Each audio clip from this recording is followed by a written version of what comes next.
pagi hari ini. Tafadhol Ustaz. Baik, terima kasih Bu Susi, Ibu-ibu dan Bapak yang dirahmati Allah. Bismillahirrahmanirrahim. Assalamualaikum warahmatullahi wabarakatuh. Waalaikumsalam warahmatullahi wabarakatuh. Alhamdulillah, alhamdulillahi hamdan katsiran tayyiban mubarakan fi kama yuhibbu rabbuna wa yarda. Asyhadu an la ilaha illallah wahdahu la syarika wa asyhadu anna Muhammadan abduhu wa rasuluhu la nabiyya ba'dah.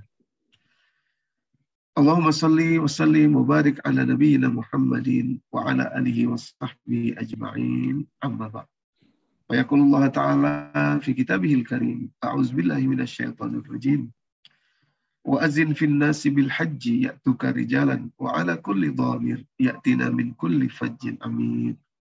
Sadaqallahul azim, sadaqa rasuluhul nabiyul karim, wa nahnu ala zalika minasyahidin wasyakirin. Amma ba'd. Ma'asyiral muslimin wal muslimat, ibu-ibu dan bapak-bapak yang dirahmati Allah, alhamdulillah kita kembali bisa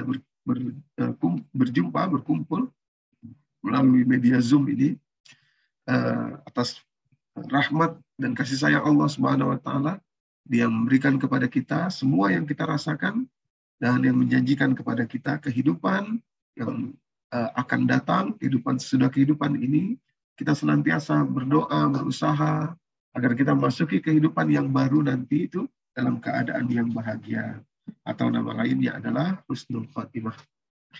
Salawat dan salam mari senantiasa kita sampaikan, kita curahkan kepada junjungan kita, Nabi kita Muhammad Sallallahu Alaihi Wasallam. Demikian pula kepada seluruh keluarga, pada seluruh sahabat beliau. Semoga kita istiqomah, terus mengamalkan, terus mendakwahkan nilai-nilai yang beliau Sallallahu Alaihi Wasallam telah ajarkan bagi kehidupan kita di atas dunia ini. Ibu dan Bapak yang dirahmati Allah, terlebih dulu saya mohon maaf dulu karena biasanya jadwal kita itu kan yang sudah-sudah Sabtu pekan kedua. Cuma kemarin saya yang keliru melihat tanggalan, rupanya tanggal 18 itu adalah 18 apa 17 gitu ya. Rupanya adalah Sabtu ketiga bukan Sabtu kedua. Saya keliru karena biasanya tanggal segitu masih pekan kedua. Jadi ketika ada undangan Sabtu tanggal 17 atau 18 gitu. Saya pikir pekan kedua ya saya oke saja, rupanya pas ngecek lagi keliru. Jadi mohon maaf. Mungkin kalau lanjut nanti bulan depan bisa kita kembali lagi ke jadwal yang semula, insya Allah memang sudah saya niatkan, dedikasikan untuk di Masjid Baitul Haq karena sejak awal di pekan yang kedua. Ibu-ibu, Bapak yang dirahmati Allah, kali ini kita akan mempelajari bagaimana solusi Al-Quran bagi kehidupan kita, wabil khusus untuk persoalan kefakiran, ya, kefakiran. Jadi ini persoalan yang amat mendasar dalam kehidupan manusia. Mungkin kalau jamaah yang sering ikut di MMQ sudah beberapa kali mendengarkan, tapi mungkin jamaah yang lain belum mendengarkan, dan ini kaitannya dengan ibadah haji dan juga Idul Adha yang akan sebentar lagi kita rayakan bersama insya Allah. Saya mohon izin share screen di layar ibu-ibu, bapak-bapak ya. Ini mudah-mudahan bisa dilihat dengan baik. Ya. Baik. Ibu bapak yang dirahmati Allah, kefakiran ya memang dalam kehidupan ini amat luar biasa. Kita tahu ada beberapa kalimat yang baik sekali yang diriwayatkan dari para sahabat itu ya, asar para sahabat ya. Sebagian riwayat mengarah kepada Sayyidina Ali bin Abi Thalib, sebagian riwayat lagi mengarah kepada sahabat yang lain. Beliau mengatakan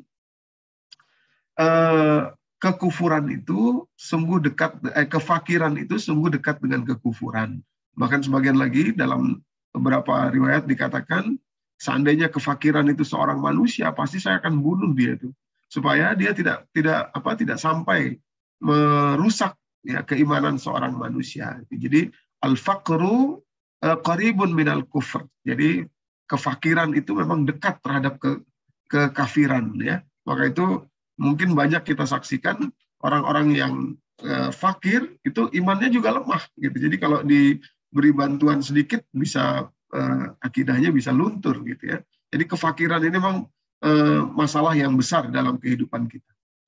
Nah, ibu-ibu yang dirahmati Allah, bagaimana Al-Quran itu ditujukan memang untuk solusi bagi kehidupan manusia, termasuk juga di dalamnya adalah solusi kefakiran.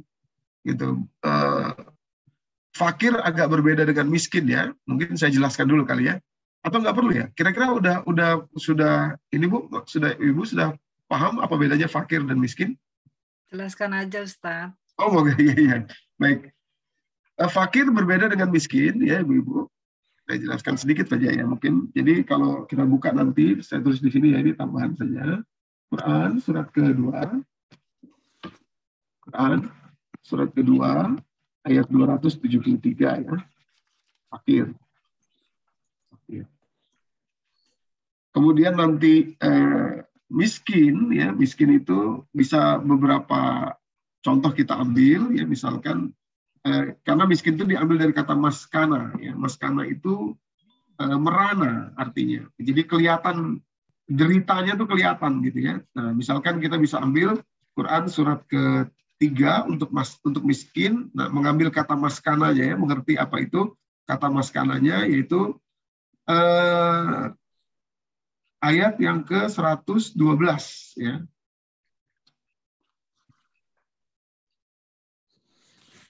Quran surat ke-3 ayat 112 mengambil kata maskananya. Maskana. Nah, itu akar kata yang sama dengan miskin ya. Jadi sederhananya fakir itu adalah ketidakmampuan, ketidakberdayaan, artinya lebih luas daripada miskin.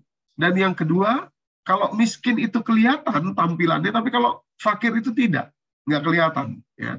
Coba mohon dibacakan kali Bu, 273 dari surat Al-Baqarah, supaya kita mengerti bedanya fakir dan miskin. Baik, saya akan bacakan surat Al-Baqarah ayat 273. Ya. Apa yang kamu infakkan adalah untuk orang-orang fakir yang terhalang usahanya karena jihad di jalan Allah, sehingga dia yang tidak dapat berusaha di bumi, orang lain yang tidak tahu menyangka bahwa mereka adalah orang-orang kaya karena mereka menjaga diri dari meminta-minta. Engkau Muhammad mengenal mereka dari ciri-cirinya. Mereka tidak meminta secara paksa kepada orang lain. Apapun harta yang baik yang kamu infakkan, sungguh Allah Maha mengetahui. Iya, jadi fakir itu seperti yang disebut di situ, fakir itu nggak kelihatan. Ya, maka tadi ada kalimat yahsabuhumul jahilu aghniya aminat ta'affuf. Orang yang tidak tahu, yang kurang ilmunya, kalau melihat orang yang fakir, dia pikir ini orang kaya. Karena apa? Karena tidak minta dan juga tidak tidak terlihat, gitu ya. Ta'affuf dari harga dirinya, dari tidak mau memintanya, dari tampilannya terlihat seperti orang yang cukup, padahal dia tidak mampu. Nah, ketidakmampuannya itu juga beragam, bukan karena tidak mampu, sakit dan lain sebagainya, tapi beraneka ragam. Jadi kesimpulannya, fakir itu bukan hanya harta. Umpamanya begini ya, umpamanya ada orang uangnya banyak, tapi karena cari duit terus, hubungannya dengan keluarganya tidak harmonis. Nah, itu fakir juga. Fakir kebahagiaan. Ya, atau orang umpamanya jabatannya tinggi, tapi karena sibuknya kerja maka tidak bahagia lah, fakir. Ya. Ketidakmampuannya untuk mengubah kebahagiaannya itu juga fakir. Nah, tapi kalau miskin, dia betul-betul terlihat ya. Quran surat ketiga ayat 112. Kalimatnya begini, saya bacakan saja bahasa Arabnya ya, supaya ketemu kata-katanya. Kalau ibu-ibu buka Al-Qur'annya, monggo dilihat saja di mushafnya ya. Kalimatnya gini, auzubillahi minasyaitonirrajim. Duribat alaihimuz zillatu aina masukifu illa bihabli minallahi wa habli minannas. Wa ba'u bighadabi minallahi wa duribat alaihimuz zillatu wa duribat alaihimul maskanah. Maskana ya. Di ujung itu kalimatnya di tengah itu wa duribat alaihim maskana. Ya, coba saya ulangi kalimatnya. Duribat alaihim zillatu aina masukifu illa bihabli minallahi wa habli minannas wa ba'u bighadabi minallahi wa duribat alaihim maskana. Gitu ya. Kalimatnya betul ya? Iya. Ya. Maskana itu Bapak Ibu, kalau di terjemahan itu diartikan Apa ya Bu? Diartikan apa ya? Kemiskinan atau kelemahan. Kemiskinan atau kelemahan. Jadi terlihat nyata, orangnya kelihatannya kusuh, rambutnya mungkin compang-camping, bajunya rusak, robek-robek, itu maskana, merana, artinya merana. Nah, jadi kefakiran lebih luas daripada kemiskinan, ya, dan kefakiran itu tidak terlihat kalau kemiskinan itu terlihat. Nah, jadi maka itu di dalam Al-Quran kalau miskin dan fakir itu ada dalam satu kalimat, selalu fakir didulukan. Lil fuqara wal masakin, lil fuqara wal masakin, gitu ya. Kenapa? Karena untuk fakir ini harus diteliti. Karena bisa jadi dia nggak kelihatan. Dan bisa jadi spektrumnya banyak. Gitu. Maksudnya fakir apa gitu. Fakir dalam bidang apa itu banyak. Nah, orang banyak duit tapi nggak bahagia, fakir juga. Orang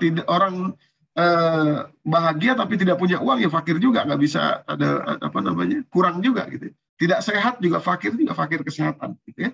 Oke. Itu fakir dan miskin. Jadi solusi Al-Qur'an untuk kefakiran ini lebih luas lagi.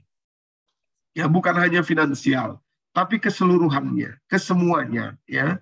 Maka itu fakir tadi saya katakan selalu didulukan dalam Al-Qur'an ketimbang miskin ya. Kalau untuk memberikan zakat, untuk memberikan sedekah, selalu fakir didulukan daripada miskin. Saya pikir cukup ya, fakir miskin cukup ya untuk menjelaskan sedikit tentang fakir dan miskin. Nah, sekarang kita kepada solusinya.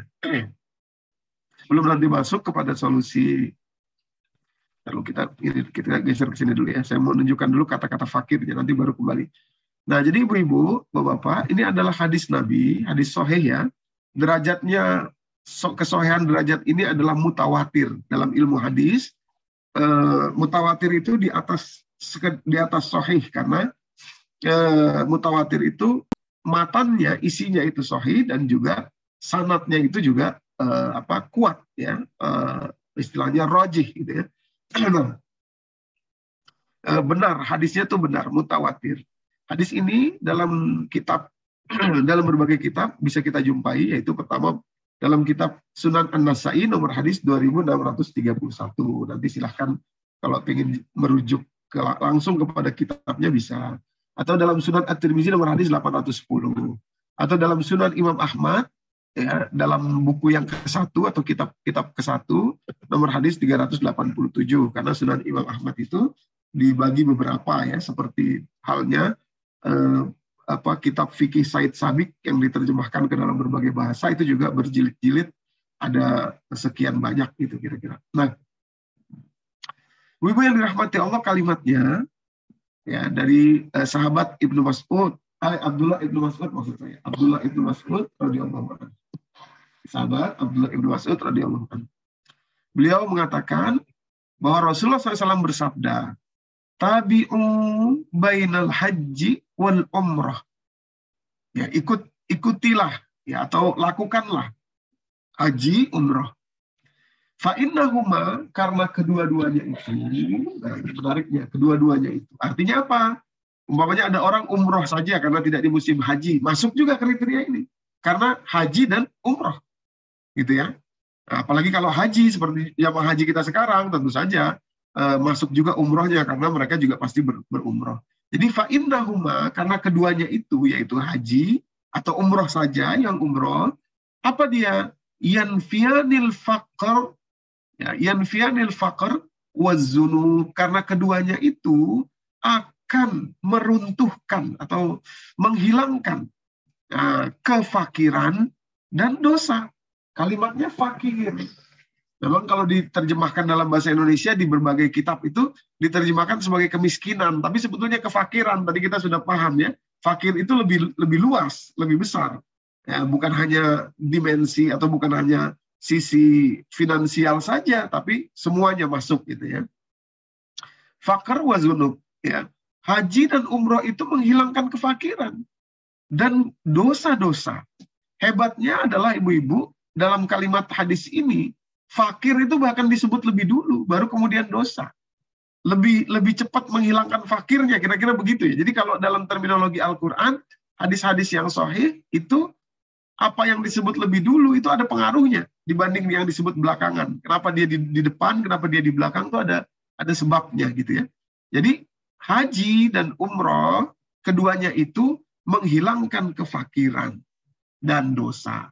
Kama yanfiyanil kir, sebagaimana api atau bara, sebetulnya kir itu bara, yaitu khobsal hadid, ya itu bara itu pembakaran besi, ya bara besi menghilangkan karat dalam besi itu, ya. Wal fiddah, dan demikian pula di emas, ya, walais, ya, dan juga di perak, ya. Zahaba wal fiddah, emas dan perak, ya maksud saya. Oh, maaf. Demikian pula di emas, zahab dan fiddah, di perak. Walaisa lil hajjil mabrur, dan tidaklah balasan bagi haji yang mabrur itu lil hajjil mabrurah thawabun illal jannah, kecuali surga, ya, kecuali surga. Jadi hadisnya yang sering kita dengar ini nih. Walaisa lil hajjil mabrurah, dan tidaklah bagi haji yang mabrur itu thawabun illal jannah, balasan kecuali surga. Tapi hadisnya diawali dengan kalimat tabi'u bainal haji wal umrati fa innahuma yanfiyanil faqr wa dzunub. Karena keduanya itu, haji dan umrah, harusnya bisa menghilangkan kefakiran dan dosa. Ya, fakir disebut lebih dulu bahkan daripada dosa. Nah, ibu yang dirahmati Allah, pada kenyataannya kalau kita perhatikan, ya, rasanya hadis ini belum kelihatan buktinya gitu ya. Belum kelihatan buktinya itu maksud saya karena orang yang berangkat haji dan umroh dari Indonesia kan banyak ya. Ini tahun 2016. Ada 699.000 orang jamaah haji umroh. Demikian pula tahun 2018, ini di layar kalau Bapak Ibu lihat ya. 1.005.806 orang dalam catatan beberapa media itu. Ya, jadi yang catatan resmi, apalagi yang nggak resmi, nah, berangkat haji dan umroh. Jadi mestinya yang berangkat haji, yang berangkat umroh itu kalau sesuai dengan hadis tadi, sudah tidak lagi ada kefakiran. Ya, sudah menjadi insan yang berbahagia, karena fakir, sekali lagi bukan hanya finansial, tapi keseluruhannya adalah bentuk kefakiran. Gitu.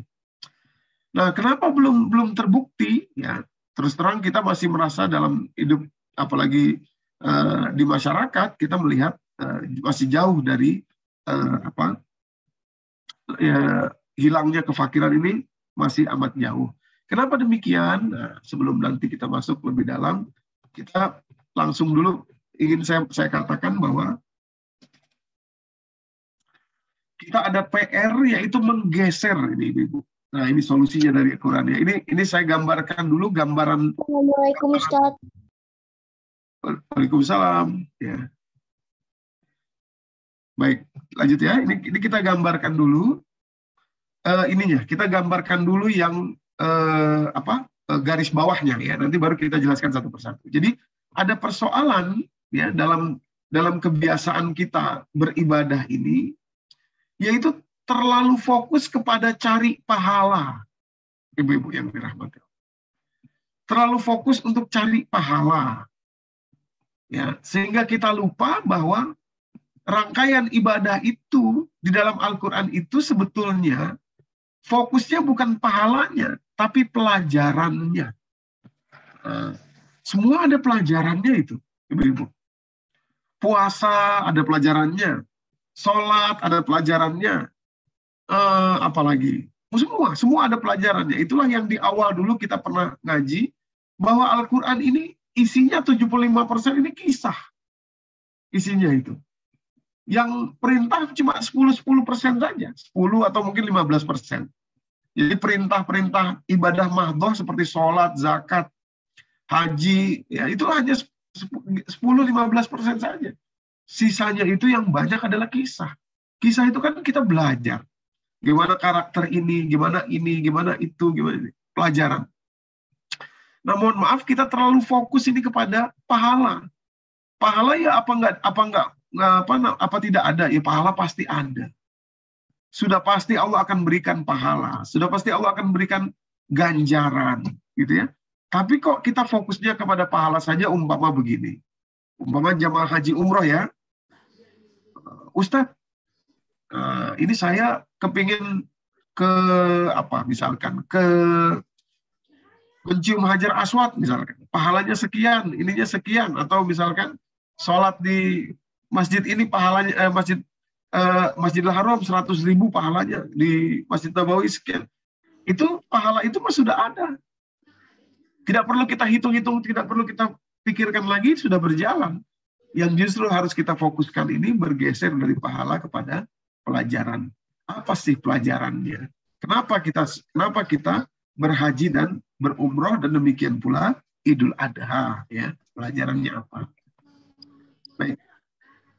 Karena fakir tadi tidak akan selesai dengan pahala, Bapak Ibu. Gitu ya. Ini harus kita pahami nih. Tidak selesai dengan pahala. Kalau pahala itu kan balasan Allah nanti. Ajar itu pahala di sisi Allah itu nanti adanya setelah kita di akhirat. Nah, ini pahala umroh, ini pahala haji, memberatkan timbangan kebaikan kita, betul. Tapi untuk menyelesaikan persoalan-persoalan kehidupan kita di dunia ini, sebetulnya dia adalah pelajarannya yang utama. Ya. Pelajaran itu nanti bisa menyelesaikan karena memang Allah yang tetapkan sebagai solusi, gitu maksudnya ya. Maksudnya gimana sih supaya lebih jelas? Nah, kita jelaskan lebih dalam nih sekarang. Jadi begini Ibu-ibu, ini kita lanjut saja. Ini begini, ini kefakiran ya, fakir ya. Fakir, contoh negara Haiti, Ibu-ibu. Ya, saya mau kasih contoh dulu sebelum masuk kepada pembahasan kita. Negara Haiti itu sampai sekarang masih jadi negara miskin ya. Masih jadi negara miskin kenapa? Karena pada tahun 1825, ini 1825, dia ingin merdeka dari Prancis nih, Haiti. Nah, negara jajahan Prancis. Ingin merdeka, tapi kata orang Prancis, kalau kamu mau merdeka, kamu mesti bayar sama saya. Kalau enggak, saya hancurin itu negara kamu. Bayar berapa kalau pengen merdeka? 100 juta francs. Dulu zaman dulu ini ya, 100 juta francs. 100 juta francs itu sama dengan 21 miliar dolar. Orang Haiti, Bapak Ibu yang dirahmati Allah, ya, karena dia tidak memiliki rasa percaya diri, tidak memiliki rasa keberanian, artinya dia fakir. Ini fakir ya, fakir. Akhirnya dia mau saja, ya udah saya bayar deh, tapi nyicil ya, sedikit-sedikit. Nah, akhirnya bayar sampai 128 tahun mereka membayar untuk kemerdekaan, 128 tahun. Namanya adalah independence debt, dikenal dalam istilah perbankan atau ekonomi, independence debt. Hutang kemerdekaan. Nah, bayar itu Ibu dia. Makanya karena bayar terus masih jadi negara miskin sampai sekarang. Dasarnya dari mana? Kok mau suruh bayar? Merdeka sendiri, negara sendiri kok mau suruh bayar? Gitu ya. Takutnya itu, tidak beraninya itu, rasa rendah dirinya itu, itulah yang fakir. Ini fakir. Jadi sumber dayanya banyak. Kopinya bagus, gitu ya. Tanam pokoknya bagus-bagus di Haiti itu ya, makanya jadi negara jajahan Prancis dia, bagus-bagus, kopinya paling bagus ya, paling terkenal juga yang dikonsumsi oleh orang Prancis. Tapi karena fakir, tidak mampu, tidak berani untuk menjadi diri sendiri, maka mereka tersandera dengan ini ya. 128 tahun mereka harus membayar untuk hutang kemerdekaan. Jadi sampai sekarang mereka masih negara yang fakir, negara yang miskin, ya Ibu. Lah maka itu, ya kita ini sebetulnya masih fakir nih Indonesia ini, Ibu. Coba nih, ini ada bandingannya itu ya. Padahal kita jamaah haji umrohnya banyak ya. Coba nih saya mau membandingkan gini untuk bahan renungan saja ini, untuk bahan renungan kita ya. Ibu-ibu yang dirahmati Allah, tahun 2011, nah ini saya ingin menunjukkan fakirnya tuh di mana sih Indonesia ya. Gitu ya. Mohon maaf ini untuk renungan saja. Tahun 2011, UNESCO, ya, Badan PBB ini, ya, pernah memberikan penghargaan untuk kota Vienna, ya, kota Wiener di Austria. Ya. Penghargaan atas apa? Penghargaan atas intangible cultural heritage. Penghargaan atas istilahnya itu keajaiban tak benda, keajaiban dunia tak benda, tidak benda, ya, tidak berbentuk benda. Kalau Borobudur kan bentuknya benda. Kalau ini tidak benda. Apa keajaiban dunia tak benda itu? Yaitu Vienna Coffee House Culture, kultur coffee shop, minum kopi yang ada di Vienna. Itu dihargai sampai diakui seluruh dunia di Vienna itu. Nah, yang unik, yang menariknya adalah ibu-ibu ini di Vienna ini, coffee house di Vienna, minum kopi ya. Wah, minum kopinya keren-keren tempatnya, ini seperti ini gambarnya ini ya, kayak hotel bintang 5 gitu ya. Ini kopinya gini, itu kopinya. Satu kopi harganya kira-kira berkisar antara 6 sampai 7 euro. Ya, euro kira-kira 20.000 atau 25.000, 1 euro 25.000 rupiah lah, kira-kira 100 ribuan ini untuk minum kopinya. Nah, yang unik adalah ibu-ibu, ini ada beberapa gambar ini, tapi saya lanjut saja, tidak usah panjang, karena videonya panjang ini. Jadi yang unik adalah, kalau kita ke Eropa, ya, saya kebetulan qadarullah pernah mengunjungi beberapa negara Eropa, karena ada undangan waktu itu. Di Eropa itu kalau kita masuk, dan sengaja saya masuk ke toko kopi, coffee shop ini, saya membuktikan sendiri bahwa salah satu kopi yang paling mahal, nah ini ya, ada kopi Kuba, ada kopi mana-mana, tapi salah satu kopi yang paling mahal adalah kopi Sumatera, Bapak Ibu. Ya. Kopi Sumatera. Termasuk kopi Aceh. Nah, kopi Gayo itu termasuk yang paling mahal, dan itu ada dijual khusus ya, sendiri. Mau biji kopi yang mana gitu nanti. Kopi Kuba, apa kopi Meksiko, apa kopi Haiti, apa kopi Sumatera. Sumatera disebut khusus, bukan kopi Indonesia, Sumatera gitu ya. Sebutannya gitu ya. Kopi Sumatera itu. Nah, inilah yang saya katakan fakir Indonesia. Kita ini masih fakir. Kenapa? Orang Vienna itu maunya minum kopi yang paling bagus, kualitasnya yang paling baik, datangkan dari seluruh dunia. Padahal biji kopi yang termahal, yang terbaik, yang mereka minum di sana, itu berasal dari negara kita, di sini ada. Tapi mohon maaf, kalau kita ya, kalau kita di sini, ya, cukup minum kopi sasetan 2.000 rupiah harganya. Nah, ini bukan soal mahal atau tidaknya, tapi kopi yang berkualitas itu kalau kita mau minum di Indonesia bisa juga. Dan kalau dipesan itu harganya nggak mahal juga jadinya itu. Kalau dipesan benar dicari, pokoknya menjaga, saya nggak mau minum kopi kecuali yang bagus gitu misalkan ya. Kopi yang benar-benar kopi gitu. Itu juga nggak mahal juga. Saya pernah ngitung kalau satu saset 2.000 yang kopi-kopi biasa itu 2.000 rupiah. 2.000 sudah ada gulanya itu ya. Jadi kopinya sebenarnya bukan kopi kok bisa semurah itu gitu. Kalau minum kopi yang agak bener itu, ya umpama kopi dari Gayo apa Sumatera apa mana ya, Bali atau apa itu, kopi biji kopinya beneran. Kalau dihitung dengan sasetan gitu, paling satu saset itu cuma 5.000 atau 7.000 rupiah. Dengan ongkos pesennya. Nggak semahal itu juga. Bukan berarti, keluar biaya mahal, tidak juga. Ini cuma soal memilih untuk diri kita. Kualitas untuk diri kita. Nah, itulah fakir atau tidak tuh itu. Apa Ibu? Ya, fakir atau tidak tuh itu. Ya, makanya istilahnya tuh orang Indonesia ini cuma dikasih remeh-temehnya saja, remah-remahnya saja gitu. Ya. Dikasih yang paling yang jelek-jeleknya. Gitu ya. Yang kecil-kecilnya, yang remehnya, ya, orang lain yang menikmati kualitas terbaiknya. Kenapa mereka begitu? Karena tinggi.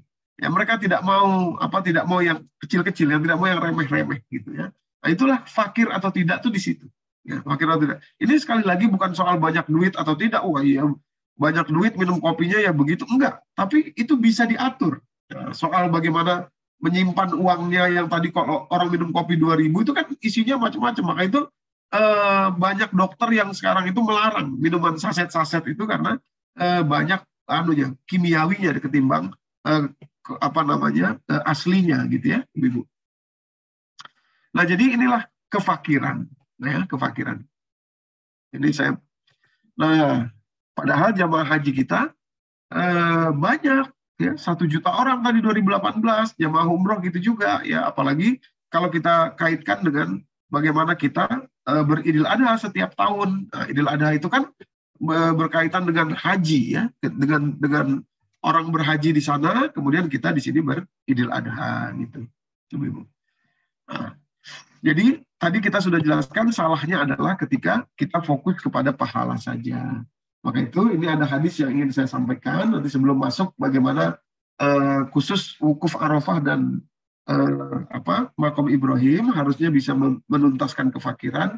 Ini satu hadis lagi saya sampaikan, yaitu hadis riwayat Imam At-Tirmizi nomor hadis 586. Jadi kalimat Rasulullah di situ menjelaskan tentang sholat isyraq atau sholat syuruk. Nah, ini ya, dari Anas bin Malik. Jadi maksud saya kalau kita mau cari pahala saja, pahala sudah banyak. Di rumah pun bisa cari pahala haji dan umroh. Bahkan nanti dalam kalimatnya, man sholal ghadah, barang siapa sholat besok pagi, maksudnya subuh, ya, fi jama'atin, ya, dalam sholat jamaah, subuhnya jamaah. Jamaah itu maksudnya bagaimana, Ustadz? Yang pertama, jamaah secara fisik, ya, bagi kaum pria tentu saja di masjid. Kemudian jamaah yang kedua maksudnya adalah waktu berjamaahnya. Nah, bagi ibu-ibu yang mungkin tidak enak untuk ke masjid, tidak nyaman, ya, keluar rumah, sholat di rumah, bisa dapat pahala syuruk juga dengan jamaatin sholatnya. Jamaatinnya apa? Yaitu waktunya. Jadi ketika ibu dengar azan di masjid, nah di situ ibu sholat subuh. Nah, kemudian sholat subuh sesuai dengan hadisnya, tsumma qa'ada, kemudian duduk di tempat ibu sholat, yazkurullaha hatta tatlu'asy syams, kemudian ibu berzikir mengingat Allah Subhanahu wa taala di tempat duduk ibu itu sampai terbitnya matahari. Ketika terbit itulah kemudian tsumma shalla raka'atain, sholat 2 rakaat, kanat lahu ajar, karena mereka akan mendapatkan balasan, ya, ka ajri hajatin wa umratin, seperti pahalanya haji dan pahalanya umroh. Jadi bukan hanya haji saja, tapi umrohnya juga. Qala Rasulullah SAW, ya, kemudian Rasulullah menambahkan kalimatnya dengan kalimat tamatin, sempurna, sempurna, sempurna. Itu. Jadi ini namanya sholat syuruk, ya, atau sholat isyraq, 2 rakaat, ya, secara jamaah. Tadi jamaah kedua, kemudian duduk zikir kepada Allah di tempat itu sampai terbitnya matahari, sholat 2 rakaat, sholat syuruk. Nah, kemudian pahalanya seperti haji dan umroh, sempurna, sempurna, sempurna. 3 kali sempurna. Jadi kalau mau cari pahala di rumah pun bisa, ibu-ibu. Ya, ibu-ibu di Surabaya pun bisa, nggak perlu ke Arab. Ya, di Jakarta pun bisa, di rumah kita nggak perlu ke Arab, nggak perlu keluar uang untuk bisa dapat pahala haji dan umroh, bahkan sempurna, sempurna, sempurna, 3 kali sempurna. Nah, kalau orang berangkat umroh, ya, kadang-kadang bisa nggak sempurna itu. Saya sering mencontohkan bagaimana jamaah umroh itu kalau ada yang berangkat sekeluarga umpamanya. Ini contoh saja ya, tentu tidak semuanya seperti itu, tapi pengalaman saya begitu. Ada mertua, ada ibu mertua, ada menantu perempuan dalam satu jamaah itu, gitu ya. Biasanya akan mudah terjadi jidal. Sementara haji dan umroh itu tidak boleh jidal. Quran surat kedua ayat 197. Gitu. Ya, tidak boleh jidal. Coba mau dibacakan, Bu, terjemahnya 197. Ya. Agar kita tahu bahwa pahala bukan satu-satunya. Ya, tapi kita harus cari pelajaran. Kalau pahala sudah di dalam, sudah dapat insya Allah. Silakan. Surat Al-Baqarah, surat kedua, ayat 197. Musim haji itu pada bulan-bulan yang telah dimaklumi. Barang siapa mengerjakan ibadah haji dalam bulan-bulan itu, maka janganlah dia berkata jorok atau rafas, berbuat maksiat, dan bertengkar dalam melakukan ibadah haji. Ya, cukup Bu Vivi. Jadi saya ingin menggarisbawahi kalimat fala rafasa wala fusuqa wala jidal. Tidak boleh berkata-kata jorok, tidak boleh fusuk itu fasik, ya, bermaksiat atau berdosa, dan tidak boleh jidal. Nah, ini yang sering kejeblos nih, jidal ini, bertengkar, berapa lagi ya? Ya pokoknya gitulah, bertengkar, marah gitu ya. Itu yang sering kejeblos tuh di situ. Padahal tadi kata Allah tidak boleh loh. Ya, haji dan umroh itu kan selalu digantikan dengan haji. Nggak boleh jidal. Nah, pengalaman saya kalau bawa jamaah umroh, mohon maaf ya, ada ibu mertuanya, ada menantu perempuannya. Wah, ini potensi untuk jidalnya besar sekali. Contoh misalkan kalau lagi ziarah, sudah naik bis semua, jamaah umroh, sudah ditetapkan jadwal mau ziarah kemana gitu ya, jam 9 kumpul di bis. Nah, semua sudah kumpul, tahu-tahu menantunya si ibu ini belum kumpul, ya, belum turun dari hotel. Nah, akhirnya di bis itu, ibu sebelahnya, sebelah duduknya nanya, Bu, mantunya mana Bu? Nah, orang udah pada nunggu semua ini. Akhirnya si ibu keceplosan, ya. Nggak tahu tuh, saya sudah bilangin, makanya dari semalam saya udah omongin, dia tuh orangnya memang begitu. Dari Jakarta juga sudah lemes banget, kelemar-kelemur, ini suruh makan nggak mau, tuh panjang gitu ceritanya gitu ya. Nah, akhirnya apa ibu-ibu? Orang-orang yang nunggu di bis ini pada dengar semua. Dengar semua karena udah nunggu semua, karena ibunya itu ngomongnya kencang, dengar semua. Akhirnya begitu menantunya yang ditunggu-tunggu ini naik bis, ya orang-orang di benaknya masing-masing, oh ini toh menantunya, ya pantas kelemar-kelemar begitu. Dalam benak semua orang itu jadi jidal juga jadinya. Gitu. Jadi nggak sempurna nanti. Nah, kalau soal diterima nggak diterima ya itu urusan Allah. Tapi kan tadi sempurnanya itu. Ya kan tidak boleh jidal itu. Wah, belum lagi yang lain ini ibu-ibu ya. Ada lagi ini nih ya, persoalan-persoalan remeh-temeh antar jamaah itu. Misalkan kepingin sudah waktunya sudah waktunya makan umpamanya ya nunggu nggak nunggu satu kamar, lo kok nggak nungguin saya tadi duluan begini, ya saya soalnya ini, gara-gara itu bisa jadi jidal ibu-ibu. Ini luar biasa ya. Jadi potensi untuk tidak sempurna dalam haji dan umroh itu juga banyak gitu. Justru kalau mau cari pahala, ini saya mau membandingkan saja, di rumah pun bisa. Di rumah pun bisa, bahkan sempurna. Jadi pahala itu Allah tuh maha baik, luas sekali. Kita sholat subuh saja, terus zikir, kemudian sholat 2 rakaat sudah diganjari, sudah dikasih pahala segitunya. Masa kita ke sana nyari pahala saja, wah salah kita. Keliru kita kalau cuma begitu saja, ibu-ibu ya. Jadi pahala itu sudah di dalam. Istilah saya ya, argonya sudah pasti jalan, tidak mungkin salah. Kita tidak perlu mikirin lagi, Allah tidak akan ingkar janji. Kalau soal pahala, sudah tutup mata. Yang perlu kita cari ini pahalanya tadi, sempurnanya tadi itu. Nah, itu ya. Nah, maka itu pelajaran kita sekarang, 2 insya Allah, kalau boleh nanti kita tambahkan kalau waktunya cukup, 3, tapi kalau tidak cukup ya 2 saja.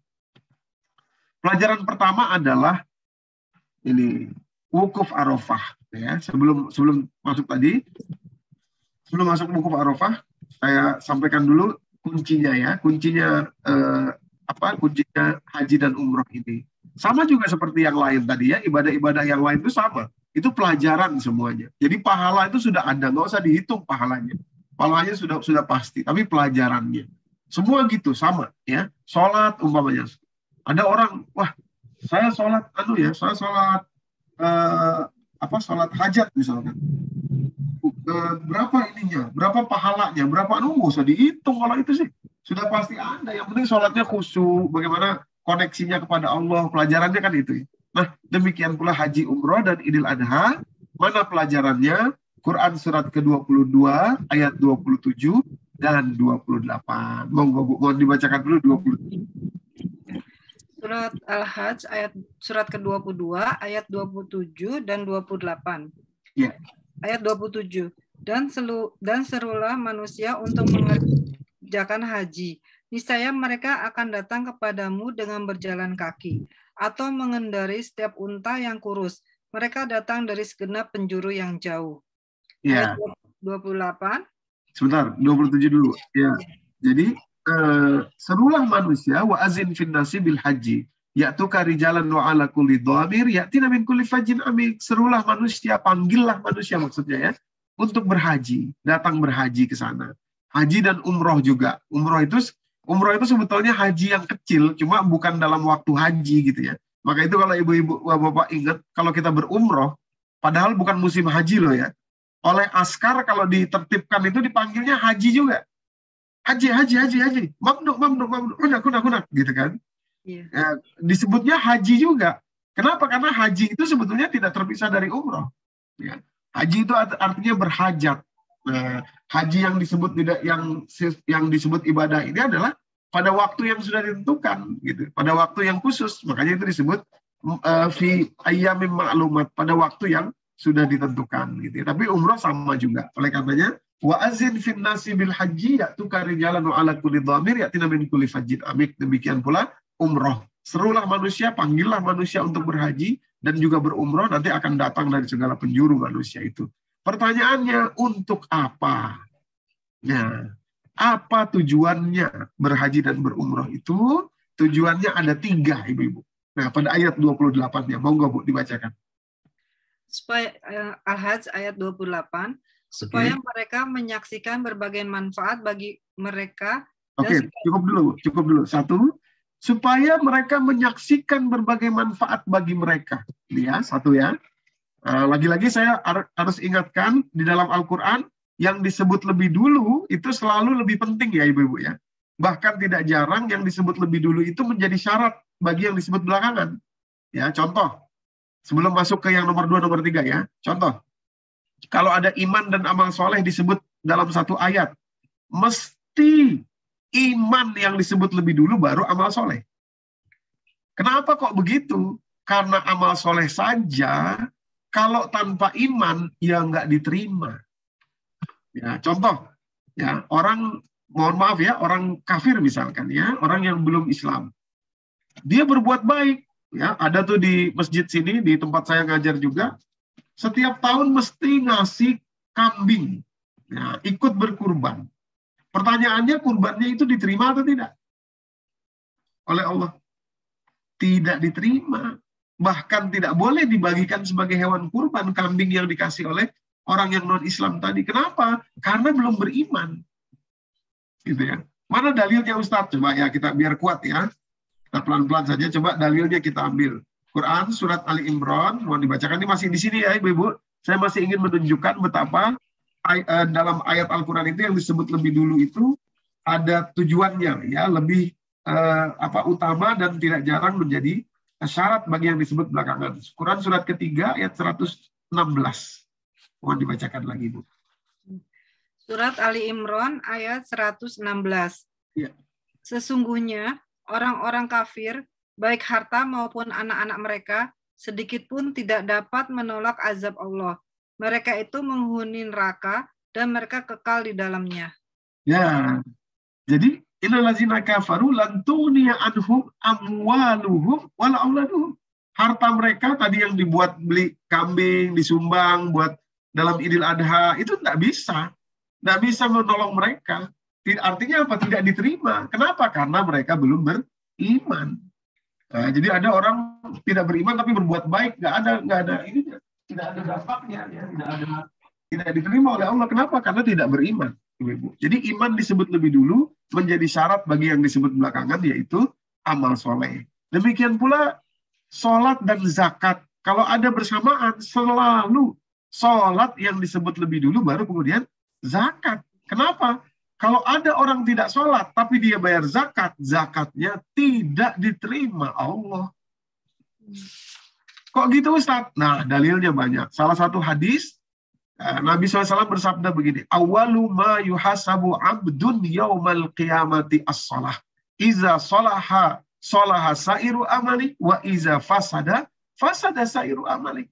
Amal pertama yang akan diperiksa Allah kepada seorang hamba nanti di akhirat adalah sholatnya.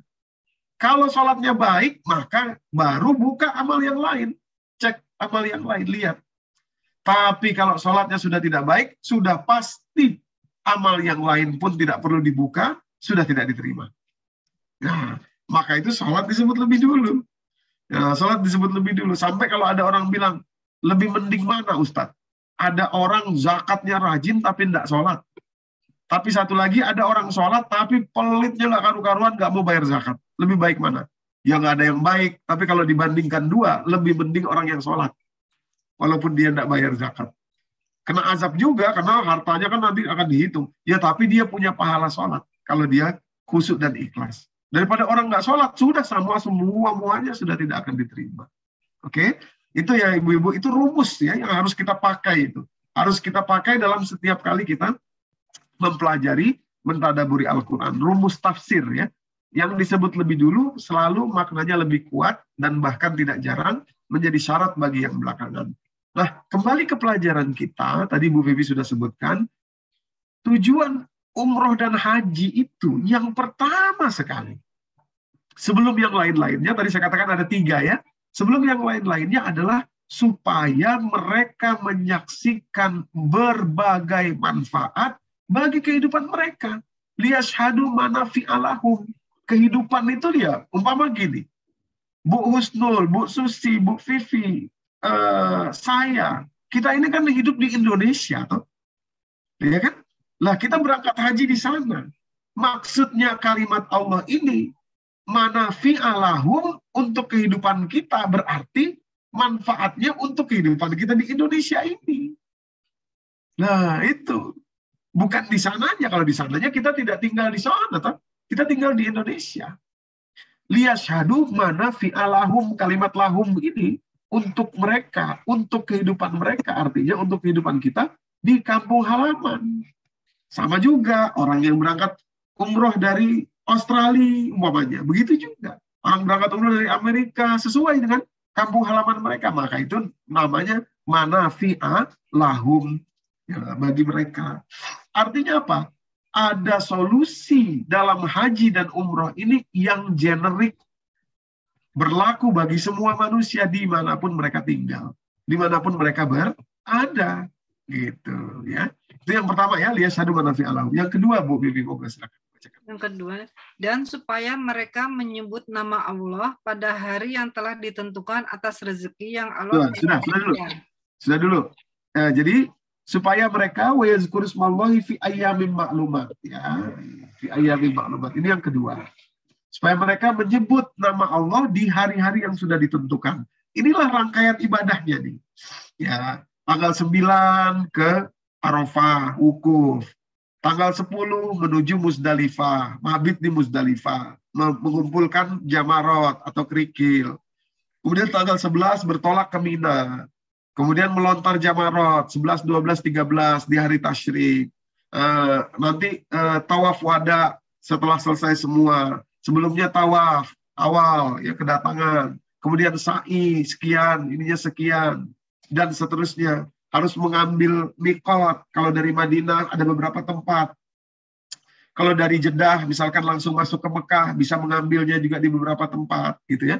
Nah, ini semua itu wa yazkuru ismallah fi ayyamin ma'lumat, itu yang kedua. Nah, ini jadi orang tuh banyak yang fokus pada yang keduanya saja. Wa yazkuru ismallah fi ayyamin ma'lumat itu juga betul juga itu. Tapi itu kedua. Awas jangan keliru, jangan hilang yang pertamanya. Ini tadi karena berat tekanannya tuh di sini, di yang pertama ini. Nah, ini mesti kita sudah kupas nih sebelum sudah harus dijelaskan kepada yang berangkat haji, umroh itu harus jelas. Jangan sampai jamaah tuh nggak tahu ini yang pertama ini justru ini loh. Nah, liyashhadu manafi'alahum. Itu yang pertama justru itu. Bapak Ibu, ya. Liyashhadu manafi'alahum. Baru yang ketiga, ala ma razaqahum min bahimatil an'am, atas rezeki yaitu berupa binatang sembelihan, ya, binatang ternak yang disembelih untuk dibagi-bagikan. Nah, itu kaitannya dengan penyembelihan hewan kurban yang dilakukan bagi kita yang tidak berangkat maupun bagi mereka di sana yang mau berkurban atau yang membayar denda, dam gitu ya, atas rukun-rukun yang tadi mungkin tidak sempurna dilakukan, kecuali wukuf Arafah tidak ada damnya. Nah, jadi 3. 1, yashhadu manafi'a lahum. Yang kedua, yazkuru smallahi fi ayyamin ma'lumat. Dan yang ketiga, kaitannya dengan bahimatil an'am atau hewan ternak. Ya, hewan ternak. Maka itu kalimat ujungnya fakulu minha wa at'imul ba'isal faqir. Maka makanlah dari hewan sembelihan tadi itu dan bagikanlah bersama ya dengan orang-orang yang ba'isal faqir, orang-orang yang sengsara dan orang-orang yang fakir, Bapak Ibu. Ya, oke. Ya, jadi ini kita sudah waktunya kita membuka Al-Quran dengan detail. Ya, 1-nya mana, 2-nya mana, prioritasnya mana, ya, yang harus didulukan yang mana yang duluan, supaya tidak kelewat. Ya, tentu saja 3-tiganya mesti kita dapat semuanya. Nggak boleh ada satu yang tidak. Nah, selama ini, mohon maaf ya, mungkin ibu-ibu juga merasa begitu. Selama ini, ya, saya setidaknya merasa yang nomor 1 tuh nggak dapat. Pulang haji, pulang umroh, atau Idul Adha, liyashhadu manafi'a lahum, agar mereka menyaksikan manfaat buat hidup mereka di kampung halaman. Mana ya? Manfaatnya mana ya? Sebelah mananya gitu. Gimana cara manfaatnya tuh dari mananya? Nah, gitu. Ya, saya merasa gitu. Dulu pertama kali umroh tuh, pulang-pulang ya seneng aja, habis jalan-jalan, habis ini, habis itu, tapi dapatnya apa ya? Gitu ya, nggak ngerti. Hasilnya tuh apa, manafi'nya itu mana, manfaatnya itu untuk dipakai dalam kehidupan kita di tanah air itu yang mana gitu. Loh ya itu gelar haji, kamu kalau sudah haji mesti jaga sholatnya. Yo nggak usah haji yang jaga sholat, ya kan? Nggak pernah harus pergi haji tetap harus jaga sholat juga. Kita kalau nggak jaga sholat ya nggak benar namanya. Jadi bukan itu yang dimaksud dengan manfaatnya itu. Mana yang manfaat ini Bapak Ibu? Yashhadu manafi'a lahum tadi itu, ya kita contohnya 2 sampaikan hari ini. Yang pertama, wukuf Arafah. Ini saya kita ambil contoh ya untuk pelajaran kita. Wukuf Arafah. Nah, ini betul-betul ironis sekali Ibu-ibu ya. Saya ya berkali-kali membawa jemaah umroh, selalu saja ada cerita-cerita yang lucu ya, cerita yang lucu. Kenapa? Karena memang kita ini di Indonesia ini kadang-kadang ada kekeliruan, misleading, ya, wabil khusus dalam soal rangkaian haji dan umroh. Contoh Arafah, Padang Arafah. Di Padang Arafah itu kan ada Jabal Rahmah namanya, ya, Jabal Rahmah. Jadi pengalaman saya bawa jamaah umroh itu, kalau sudah gilirannya nanti jadwal ziarah ke Jabal Rahmah, umpama besok mau ziarah Jabal Rahmah, biasanya malam-malam atau sore-sore itu selalu ibu-ibu jamaah itu ada 1-2 orang datang ke saya, khusus bisikin saya, bilang gini, Ustadz, iya, besok di Jabal Rahmah, tolong agak lama ya Ustadz, jangan langsung pergi. Loh kenapa tuh Bu? Enggak, ini saya mau bawa putri saya, pengen berdoa di atas Jabal Rahmah. Loh, supaya apa? Ya ini jodohnya supaya dekat Ustadz. Itu ya. Jodohnya supaya dekat, doa di Jabal Rahmah. Akhirnya ibu ngerti dari mana, tahu dari mana itu? Ya, berdoa di Jabal Rahmah terus untuk jodoh. Loh, Ustadz, ini kan Jabal Rahmah tempat ketemunya Nabi Adam sama Siti Hawa. Benar, saya bilang betul. Tapi jodohnya itu dari mana? Loh ya itu kan kesetiaan mereka satu sama lain. Ya. Sudah lama nggak ketemu lagi, langsung nangis-nangisan di situ. Cinta lama bersemi kembali gitu ya. Apalagi namanya Jabal Rahmah, Jabal kasih sayang gitu ya. Oh jadi kesimpulannya itu diambil dari situ. Diambil kesimpulan karena ketemunya Nabi Adam, Siti Hawa, jadi kasih sayang. Jadi jodoh gitu ya. Jadi rumah tangga gitu. Nah ini kan keliru jadinya. Ibu-ibu yang dirahmati Allah. Ya Bapak, keliru. Terlalu rendah kalau kemudian Jabal Rahmah itu cuma soal jodoh begitu. Ya, dari mana dasarnya itu? Dari mana asalnya itu kok bisa begitu? Ya, bayangkan ibu-ibu. Loh, sekarang gini ya, kalau kita renungi baik-baik, ada hadis ini saya sampaikan di layar ini. Hadis riwayat Imam An-Nasai nomor hadis 2966. Sudah lazim kita dengar hadis ini. Kalimat Rasulullah begini. Al-hajju Arafah. Haji itu Arafah. Wukuf Arafah itulah haji intinya. Maka itu jamaah haji dari seluruh dunia, datang dari berbagai pelosok dunia.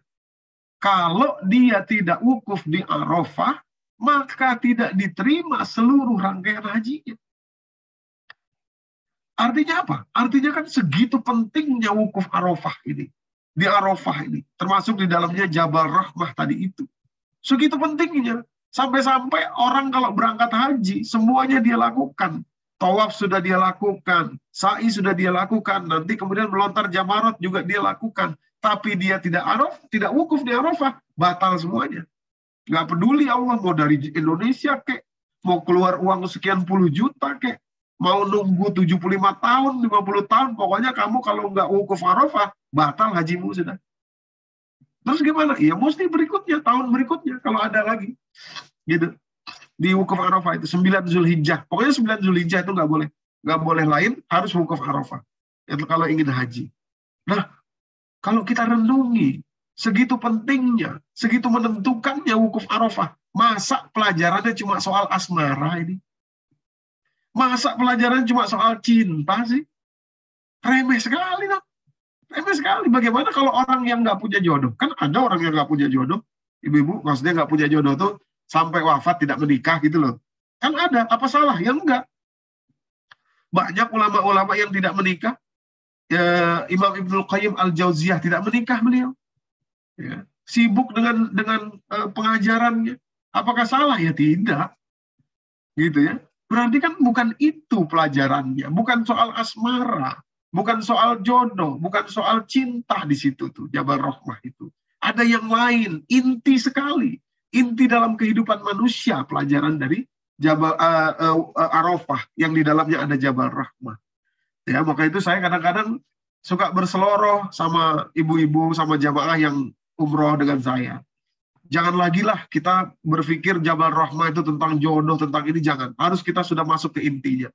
Karena apa? Nanti kalau orang nggak ngerti, dia coret-coret di Jabal Rahmah itu. Bapak Ibu yang ini mungkin nggak akan coret-coret, tapi orang yang nggak ngerti, ya mohon maaf ya, mungkin orang dari mana gitu ya, datang ke sana, coret-coret dia, bawa spidol, bawa pilok gitu ya. Budi, Love, Sri, umpamanya. Dicoret di batunya Jabal Rahmah itu ya, supaya si Budi dan Sri ini, entah Budinya yang nyoret, entah Srinya gitu ya, entah dua-duanya. Supaya langgeng loh ini, di Jabal Rahmah nama kita terukir. Nah, dari mana ini? Gitu. Nah, jadi sudah kita mesti belajar intinya. Jangan lagi yang seperti itu. Mesti benar-benar saripatinya dari Al-Quran. Lah, apa sekarang saripatinya? Ibu-ibu, betul maksud saya Padang Arafah dan demikian pula Jabal Rahmah, betul pelajarannya, aktornya adalah kita ambil pelajaran dari Nabi Adam. Demikian pula Ibunda Hawa. Dan satu makhluk lagi yang dalam rangkaian haji ini banyak juga berperan untuk pelajaran kita. Siapa dia? Yaitu iblis. Ya, iblis. Atau syaitan ya, iblis. Nanti di melontar jamarat juga kan simbolnya melontar iblis tuh. Ya, di Mina ya. Nah, demikian pula di wukuf Arafah ini. Jadi belajar dari 3 makhluk ini.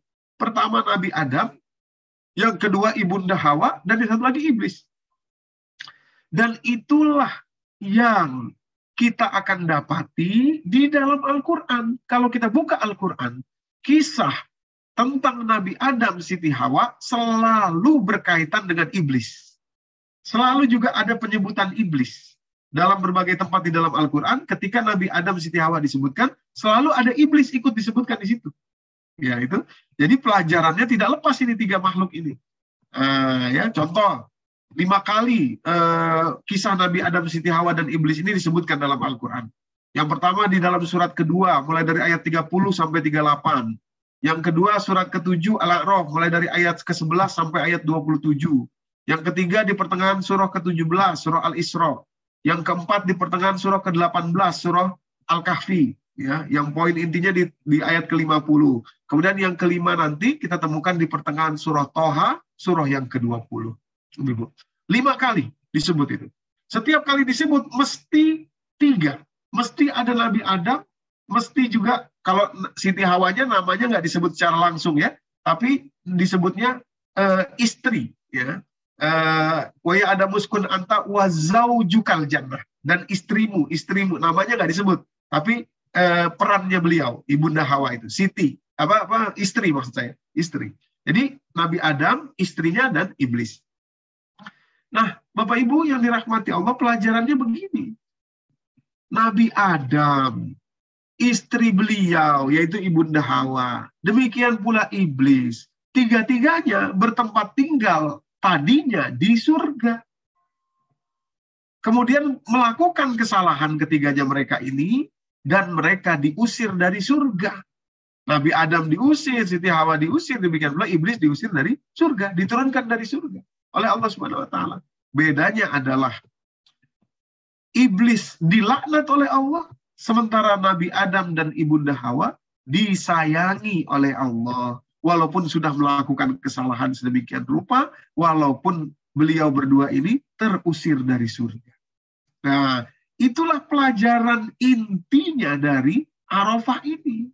Ibu-ibu yang dirahmati Allah. Kenapa? Karena kita anak keturunan Adam tetap akan berurusan dengan iblis sampai kita wafat. Ya. Sama seperti kakek moyang kita tadi itu, Nabi Adam dan Siti Hawa.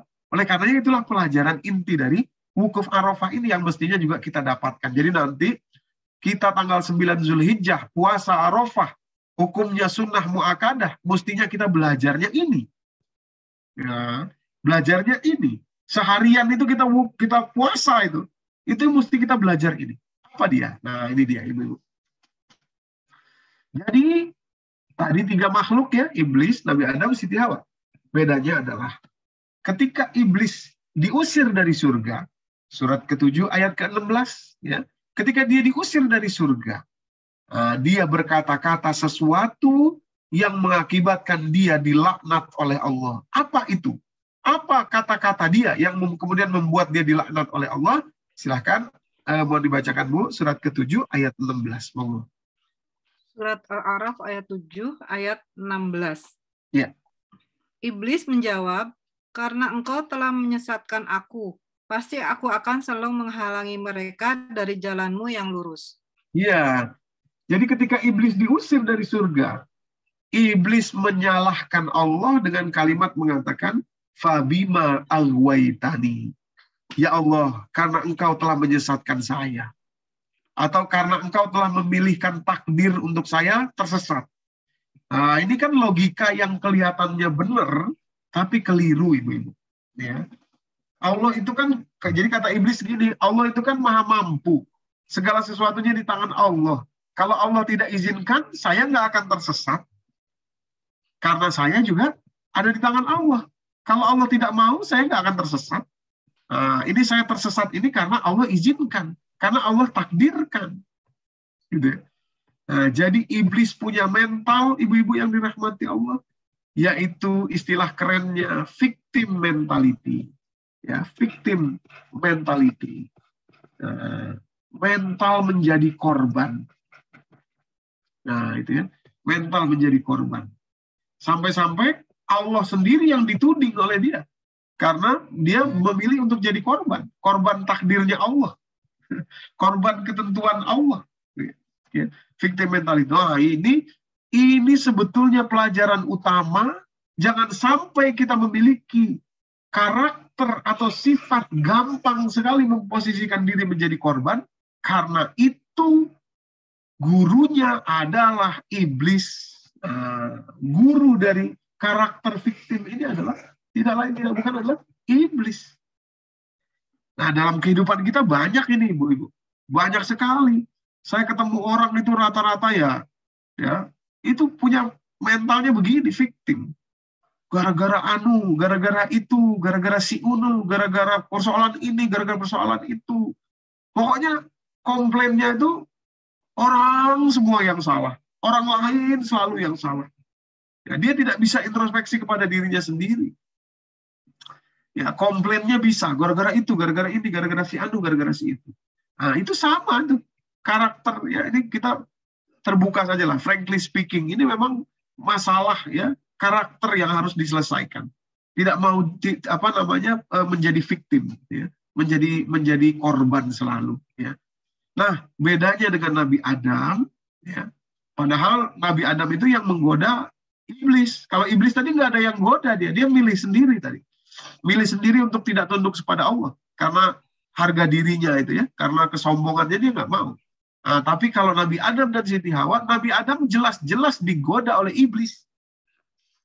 Makanya akhirnya keluar dari surga itu, makanya akhirnya mendekati pohon yang dilarang itu karena digoda oleh iblis. Nah, coba kita bacakan ayat ke-20-nya, Bu. Surat yang sama, surat ke-7. Surat Al-A'raf ayat 20. Kemudian setan membisikkan pikiran jahat kepada mereka agar menampakkan aurat mereka yang selama ini tertutup. Dan setan berkata, Tuhanmu hanya melarang kamu berdua mendekati pohon ini, agar kamu berdua tidak menjadi malaikat atau tidak menjadi orang yang kekal di dalam surga. Iya. Jadi fawaswasalahumas syaiton. Fawaswasalahumas syaiton. Nah, jadi fawaswas, diwaswasi terus oleh syaitan. Artinya yang menggoda itu setan. Diwaswasi terus, waswasi lagi, diwaswasi lagi. Masuk ke dalam hati ya. Baik hati Nabi Adam maupun istrinya, Ibunda Hawa. Sehari, 2 hari, 3 hari terus. Akhirnya lama-lama mereka berdua terjerumus juga. Melakukan yang dilarang Allah, yaitu mendekati pohon yang dilarang. Nah, karena mendekati itu, akhirnya mereka berdua pun, nenek moyang, kakek moyang kita ini, dikeluarkan juga dari surga karena melakukan kesalahan tadi. Bedanya adalah, ketika beliau berdua dikeluarkan dari surga, dan ini pelajaran inti kita dari wukuf Arafah. Demikian pula puasa Arafah kita, 9 Zulhijjah bagi kita yang tidak berangkat adalah, mari kita menjadi karakter Nabi Adam dan Ibunda Hawa. Yang berbeda dari iblis. Lepaskan karakter iblis yang selama ini ada di kita. Victim mentality itu. Jangan lagi jadi korban. Perhatikan bagaimana Nabi Adam. Perhatikan bagaimana Ibunda Hawa, mereka berdua ini ya. Qala, Robbana itu kan Tuhan kami ya. Ini doanya ini, ayat 23. Qala, Robbana, Tuhan kami, maksudnya mereka berdua. Tuhan kami, zolamna anfusana, kamilah yang menzolimi diri kami sendiri. Ini begitu dikeluarkan dari surga, beliau bilangnya begitu. Sama sekali beliau tidak ada dari 5 tempat tadi yang saya katakan ya. Surat Al-Baqarah, surat Al-A'raf, kemudian surat Al-Isra, surat Al-Kahfi, surat Toha, 5 tempat tadi itu sama sekali di dalam Al-Quran itu tidak ada satu kalimat pun Nabi Adam menyalahkan iblis. Tidak ada. Tidak ada. Nabi Adam bilang, ya Allah, gara-gara iblis, aku digoda, istriku digoda setiap hari, akhirnya kami terjerumus. Tidak ada. Malah beliau berdua secara kesatria mengakui di hadapan Allah, zolamna anfusana, ya Allah, saya zolim. Kami ini zolim ya Allah. Kami kok yang salah. Loh ya iblis memang menggoda. Tapi kalau kami nggak mau, kami nggak bisa, nggak akan terjadi juga tuh. Kami yang salah. Itu sudah urusan iblis ya. Soal goda aja itu. Soal ini. Tapi memang kami yang salah. Zolamna anfusana. Nah, perhatikan kalimatnya ya. Lanjutan doanya ini. Wa ilam tangfir lana. Ini mungkin jarang dibahas. Tangfir itu, ibu-ibu, ini untuk masa lalu. Masa lalu. Dan ya Allah, kalau engkau tidak maafkan dosa saya yang lalu, salah saya yang lalu, keliru saya yang dulu, kemudian watarhamna, ini untuk masa depan. Masa depan. Dan ya Allah, setelah engkau ampuni saya, mudah-mudahan engkau ampuni salah saya, dosa saya yang lalu, keliru saya di masa lalu, dan ya Allah, rahmati saya ke dalam kehidupan saya yang akan datang. Ini rahmat itu kan di masa yang akan datang. Ampunan di masa yang lalu. Jadi Nabi Adam, Siti Hawa, ibunda kita, ayahanda kita, nenek kakek moyang kita ini, beliau berdua memiliki sifat maju ke depan. Move on. Watarhamna itu kalimatnya. Tangfir lana untuk masa lalu. Ampuni dosa saya ya Allah yang lalu. Saya yang keliru, saya yang salah. Dan di masa depan, tolong ajari saya, tolong rahmati saya, agar saya tidak keliru lagi, agar saya tidak salah lagi, lewat kalimat watarhamna. Nah, itu ya, watarhamna. Lanakuna minal khosirin, kalau dua hal ini saya tidak dapat dari Engkau ya Allah, sungguh-sungguh saya ini ruginya ya luar biasa. Sudah tidak diampuni, tidak dirahmati juga. Nah, iblis tuh gitu, Bapak Ibu. Dia tidak diampuni dan dia tidak dirahmati untuk masa depan. Makanya laknat jadinya kepada iblis. Dosanya yang lalu tidak diampuni, untuk masa depan pun dia terlaknat. Sebagai gantinya kita, keterbalikannya adalah taghfir lana masa lalu kita, watarhamna masa depan kita. Itu tuh inti dari wukuf Arafah. Intinya dari haji itu.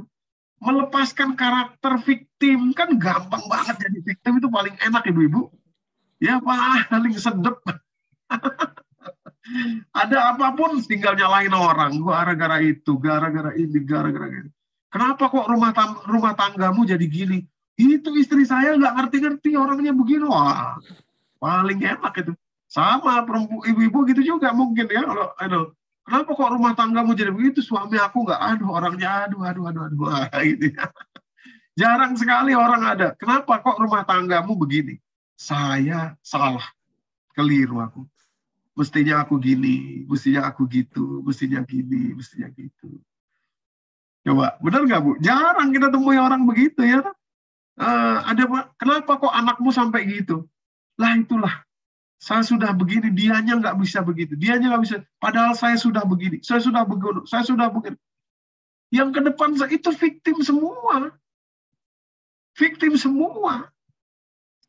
Coba, saya ada pernah ketemu orang gini. Kenapa kok anak ibu jadi kayak gitu ya? Ini salah saya, Ustaz. Nah, saya pernah ketemu nih, orang bilang, wah, saya bilang luar biasa ibu. Jarang loh saya ketemu orang seperti ini. Curhat tentang anaknya. Ustaz, anak saya begini, bukan begitu. Kalau ditanya, kenapa kok kira-kira begitu ya Bu, anak ibu itu? Ya itulah. Saya padahal sudah begini, saya sudah ajarkan ini, sempat masukkan pesantren. Jadi yang dibilang tuh urutan baik-baiknya dia, saya udah begini, anaknya aja yang nggak ngerti. Nah, gitu. Victim. Itu karakter victim itu. Ibu-ibu. Saya pernah ketemu seorang ibu, saya acungi jempol. Anaknya ini luar biasa, ibu-ibu ya. Itu mukuli beliau. Beliau tuh sudah sepuh, sudah 60-an juga. Punya usaha fotokopi. Ini saya ingat betul. Anaknya 2. Yang satu ini bandalnya luar biasa, yang laki-laki, yang dewasa ini. Narkoba. Masuk penjara, dibayari. Keluar, masuk penjara lagi, bayari sampai ibu bapaknya nggak punya uang. Bapaknya sudah kena stroke. Ini kalau lagi sakau, pengen narkoba itu ibunya ditendang, dipukul, ditonjok. Wah, adiknya perempuan dia juga sama, digampar, dipuas segala macam. Terus ibu itu tanya ke saya, Ustadz, boleh nggak saya minta doa ke Allah supaya anak saya yang laki-laki ini ya kalau bisa kena tabrak atau apa biar lumpuh aja, biar dia bertobat. Nah, pertanyaannya gitu ya, loh kok sekejap itu Bu doanya? Anak saya ini sudah luar biasa Ustadz, cerita. Nah, ujungnya saya tanya, kenapa ya Bu? Kok bisa begitu anak ibu? Nah, hebatnya si ibu ini dia bilang, ini salah saya Ustadz. Kok bisa ibu bisa bilang begitu? Dulu saya tidak berbakti sama orang tua saya. Wah, hebat ibu kalau sudah ngerti begini, saya bilang begitu. Hebat, mantap itu, saya bilang. Tinggal ibu sekarang minta maaf kepada orang tua. Orang tua saya sudah wafat, Ustaz. Ya sudah, sekarang ibu taubat. Caranya bagaimana, Ustaz? Taubat. Nah, setiap doa sampaikan kepada Allah, minta doa ya yang sudah dijelaskan Rabbana atina fid dunya Rabbana fir lana dzunubana wali walidina itu, dan wabil khusus sebut nama orang tua ibu. Ya. Ibunya ibu, bapaknya sebut.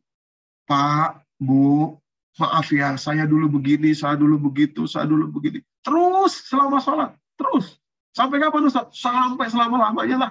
Sudah, sampai ibu wafat nggak apa-apa, saya bilang gitu. Nah, insya Allah dari situ berubah. Nah, kan enak, hebat. Kalau orang sudah punya mental tuh ngaku. Salahnya di mana ngaku. Salah saya, Ustaz. Wah, hebat saya bilang, Ibu, kalau sudah hebat. Nah, itu langkah yang maju. Nah, sekarang sudah nggak pernah kontak lagi, ya. Nggak tahu apakah sudah, ini sudah lama dulu, berapa tahun yang lalu, belum ada MMQ, belum ada ini segala. Ya, saya nggak tahu apakah sudah berhasil atau tidak. Mudah-mudahan beliau berhasil. Tapi saya kagumi, saya bilang, Ibu hebat kalau Ibu sudah bisa ngerti apa salahnya Ibu. Gitu. Jangan salah orang terus, jangan salah anak terus, jangan salah suami terus, jangan salah ini, jangan. Kita yang introspeksi. Jadi kita ngerti, kita tahu perbaikannya untuk kita. Ibu-ibu yang dirahmati Allah ya. Nah, jadi inilah Arafah. Dan ini berkaitan dengan kefakiran ibu-ibu.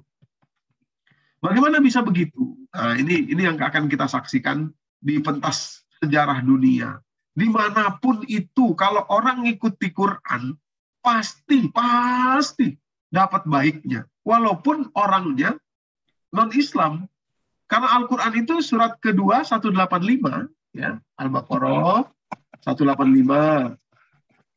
Al-Quran itu selain petunjuk bagi orang bertakwa di surat yang sama ayat kedua, ya, kan bagi orang yang bertakwa ya, Alif Lam Mim, Zalikal Kitabul La Raiba Fihi Hudal lil Muttaqin.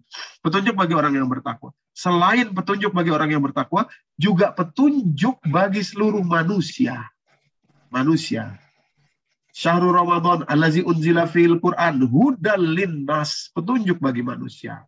Salah satu maksudnya di antara tafsir-tafsirnya adalah, ibu-ibu yang dirahmati Allah, yaitu siapapun manusia, kalau dia mengamalkan Al-Quran, dia akan mendapatkan kebaikan Al-Quran. Walaupun kalau orang kafir yang mengamalkannya, cuma di dunianya saja. Nggak sampai akhirat, tidak ada nilai ibadahnya. Gitu, tidak ada nilai ibadahnya. Maka itu kadang-kadang orang suka rasialis. Kenapa ya ada etnis tertentu kok dia kaya raya, padahal nggak sholat, padahal ini. Jawaban saya sederhana, mereka mengamalkan Quran. Loh, kok mereka mengamalkan Quran, Ustaz? Iya, kita yang orang Islam nggak mengamalkan Quran dalam usaha kita, dalam bisnis kita, dalam pekerjaan kita. Quran surat kedua 282. Pencatatan. Etnis yang dimaksud itu kalau dagang ibu-ibu, wah, semua dicatat sampai 1 perak 1 rupiah itu kalau nggak akan luput itu. Kita lihat, walah pelit amat ini. Enggak, itu bagus. Mestinya kita ya gitu. Itu kita perintah Al-Quran ya ayyuhallazina amanu idza tadayantum bidainin ila ajalin musamman faktubuh, catat. Catat itu bukan sekedar soal hutang saja, semuanya ya kita beli kan. Misalkan membeli dari supplier, itu kan ada jangka waktunya, catat kapannya, di mananya, berapa ininya, sampai kapannya, bagaimana value barangnya, lakunya berapa, konsumennya mana saja yang beli, berapa lama dia diserap pasar, dan seterusnya pencatatan itu. Gitu ya. Mereka mengamalkan itu, kita tidak. Nah, ya jadi kalau mereka yang banyak duit, mereka yang punya ini, ya itu bagian dari balasan Allah. Hudal linnas tadi, cuma hanya di dunia saja, gitu ya. Hanya di dunia saja, tidak dapat di akhirat. Nah, salah satu negara yang mengamalkan ini, mengamalkan tidak mau bermental victim tadi itu, ibu-ibu yang dirahmati Allah, bapak sekalian, adalah negara Jepang. Ya, Jepang ini dibom atom tanggal 6 dan tanggal 9 Agustus 1945 di kota Hiroshima dan Nagasaki. Total ada 400.000 orang yang wafat yang tercatat sejarah. Kalau yang tidak tercatat jauh lebih banyak daripada itu, konon sampai 1 juta orang. Padahal Jepang sudah menyerah tanggal 28 Juli. Ini dengan kata-kata Mokusatsushi yang diumumkan oleh Perdana Menteri mereka, yaitu Suzuki Kantaro. Sudah mengumumkan menyerah. Ini dia fotonya ini ya, foto lagi siaran radio, ini mikrofonnya ya. Bahkan rakyat Jepang banyak yang keluar rumah tanggal 28 Juli itu ikut menyaksikan bahwa Jepang menyerah terhadap sekutu ya. Tapi tetap dibom juga tanggal 6 tanggal 9 itu.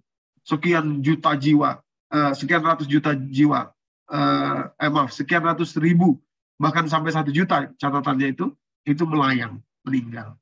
Tapi yang hebat ibu-ibu, yang dirahmati Allah Bapak-Bapak, ya, Jepang tidak pernah, wabil khusus pemerintahnya, tidak pernah mengeluarkan statement sedikit pun sampai detik ini, sampai hari ini, untuk menyalahkan sekutu Inggris, Amerika, dan Rusia itu yang membom atom mereka. Nggak pernah.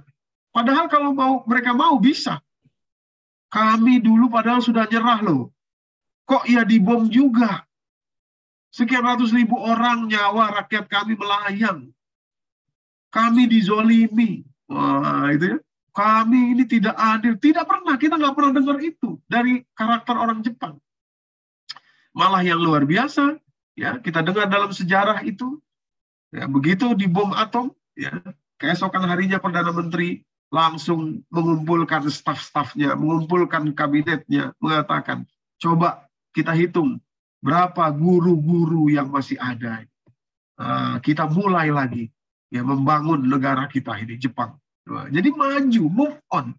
Persis seperti Nabi Adam tadi. Tidak mau menyalahkan iblis, walaupun iblis jelas-jelasan yang menggoda.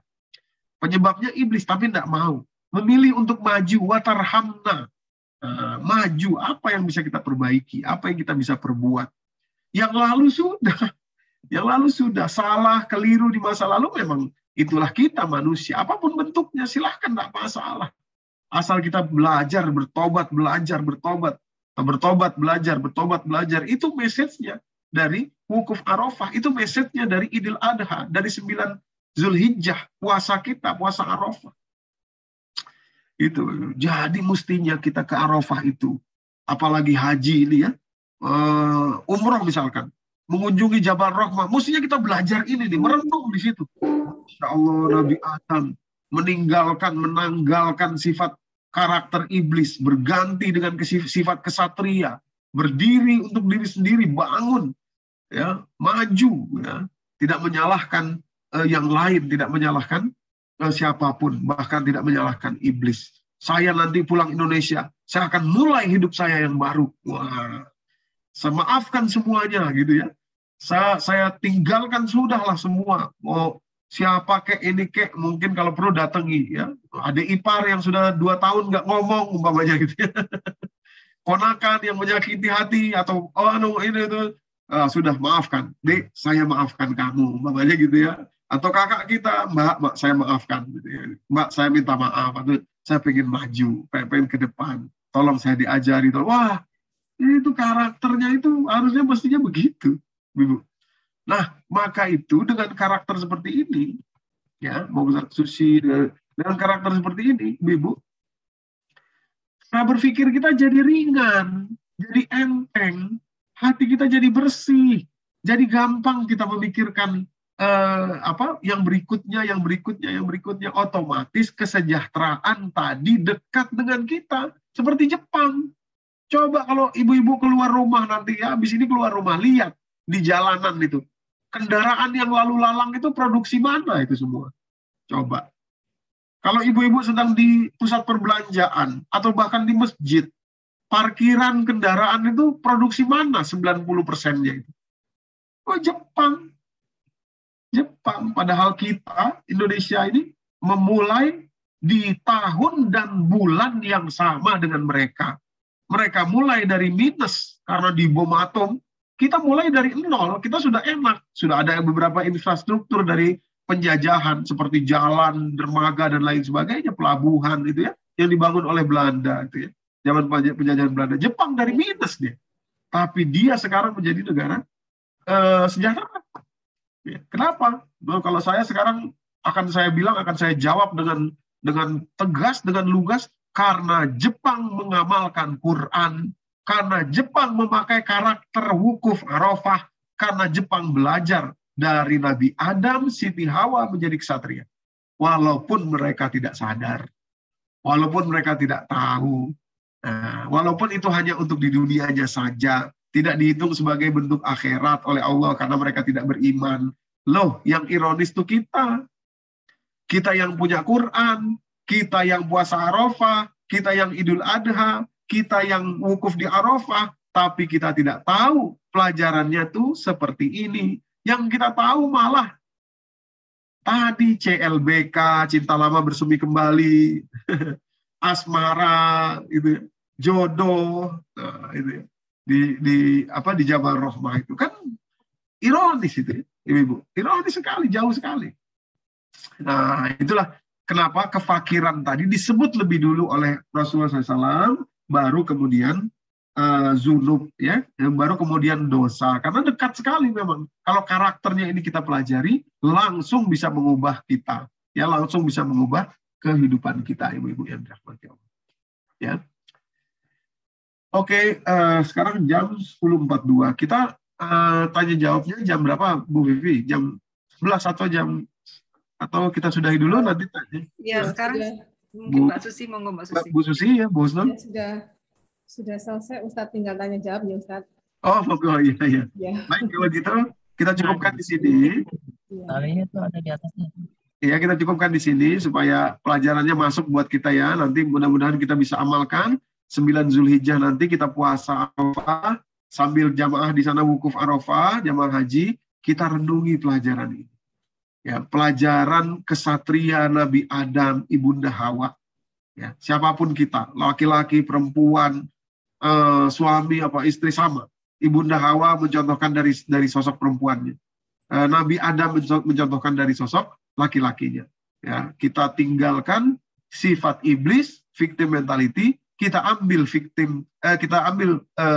kebalikannya, yaitu karakter Nabi Adam, kesatria dengan kalimat tagfir lana, ampuni dosa kami yang lalu, watarhamna, dan rahmati kami di masa yang akan datang.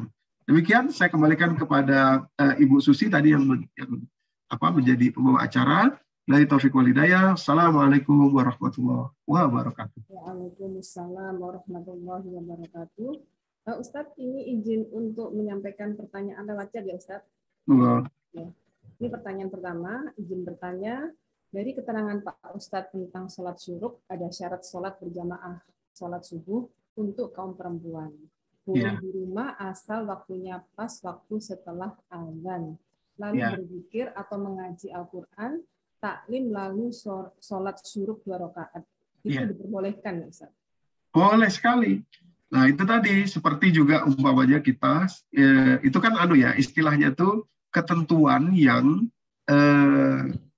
berlaku spesifik kepada ibu-ibu. Memang spesifik. Kalau ibu-ibu pengen sholat ke masjid tidak boleh dilarang. Tapi yang terbaik, ya, ada kalimat yang terbaik ya, sholat di tempatnya atau di rumahnya atau di kamarnya atau di kamar khususnya. Kenapa begitu?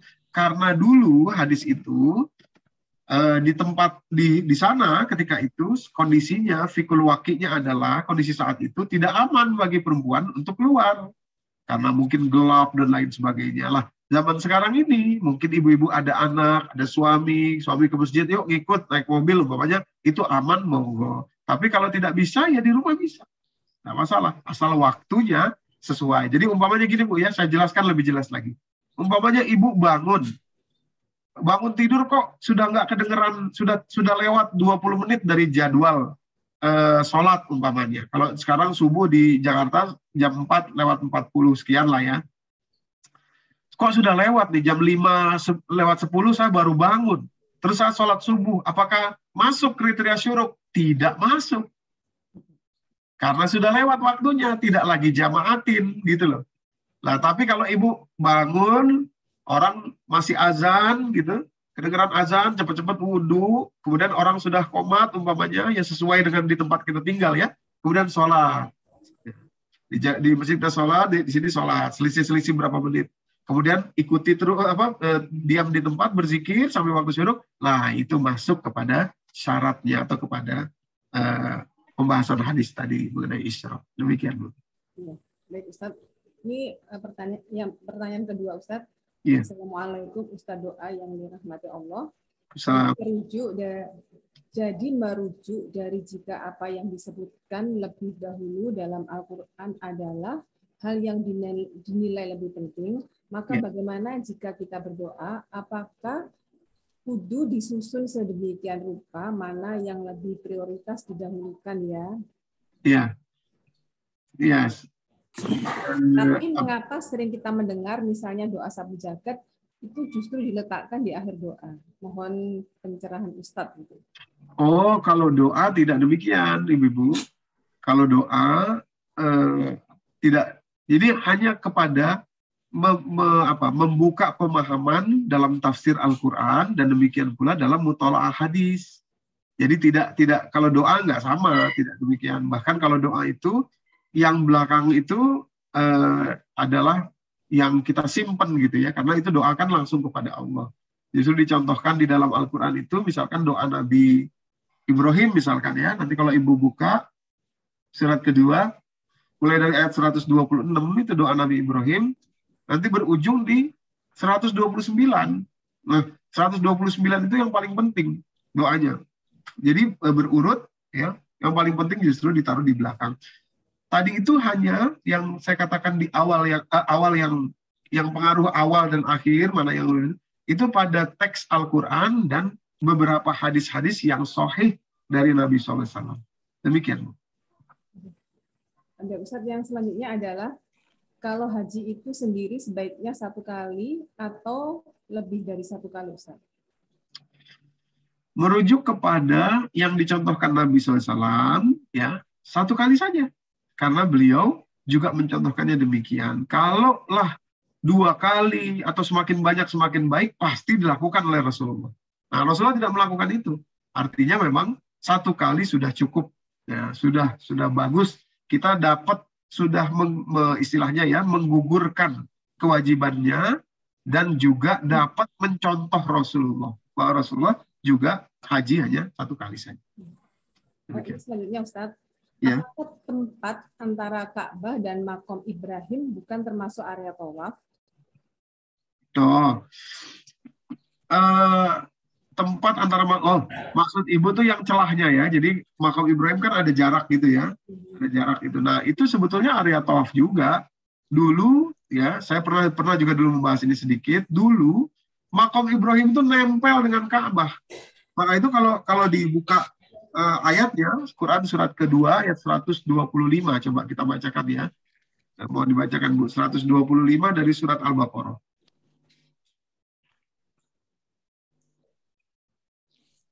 Surat Al-Baqarah ayat 125. Dan ingatlah ketika kami menjadikan rumah Ka'bah tempat berkumpul dan tempat yang aman bagi manusia. Dan jadikanlah makom Ibrahim itu tempat sholat. Dan telah kami perintahkan pada Ibrahim dan Ismail, bersihkanlah rumahku untuk orang-orang yang tawaf, orang yang itikaf, orang yang ruku, dan orang yang sujud. Iya, jadi makom Ibrahim itu bagian dari Ka'bah dulu ya awalnya itu. Karena apa? Karena mim makom Ibrahim. Yang 11 nelpon, yang 11 tuh ngasih tahu aku gitu, Mami, tapi aku kan udah ketiduran, bangun-bangun jam 1:30. Jadi udah nggak bisa.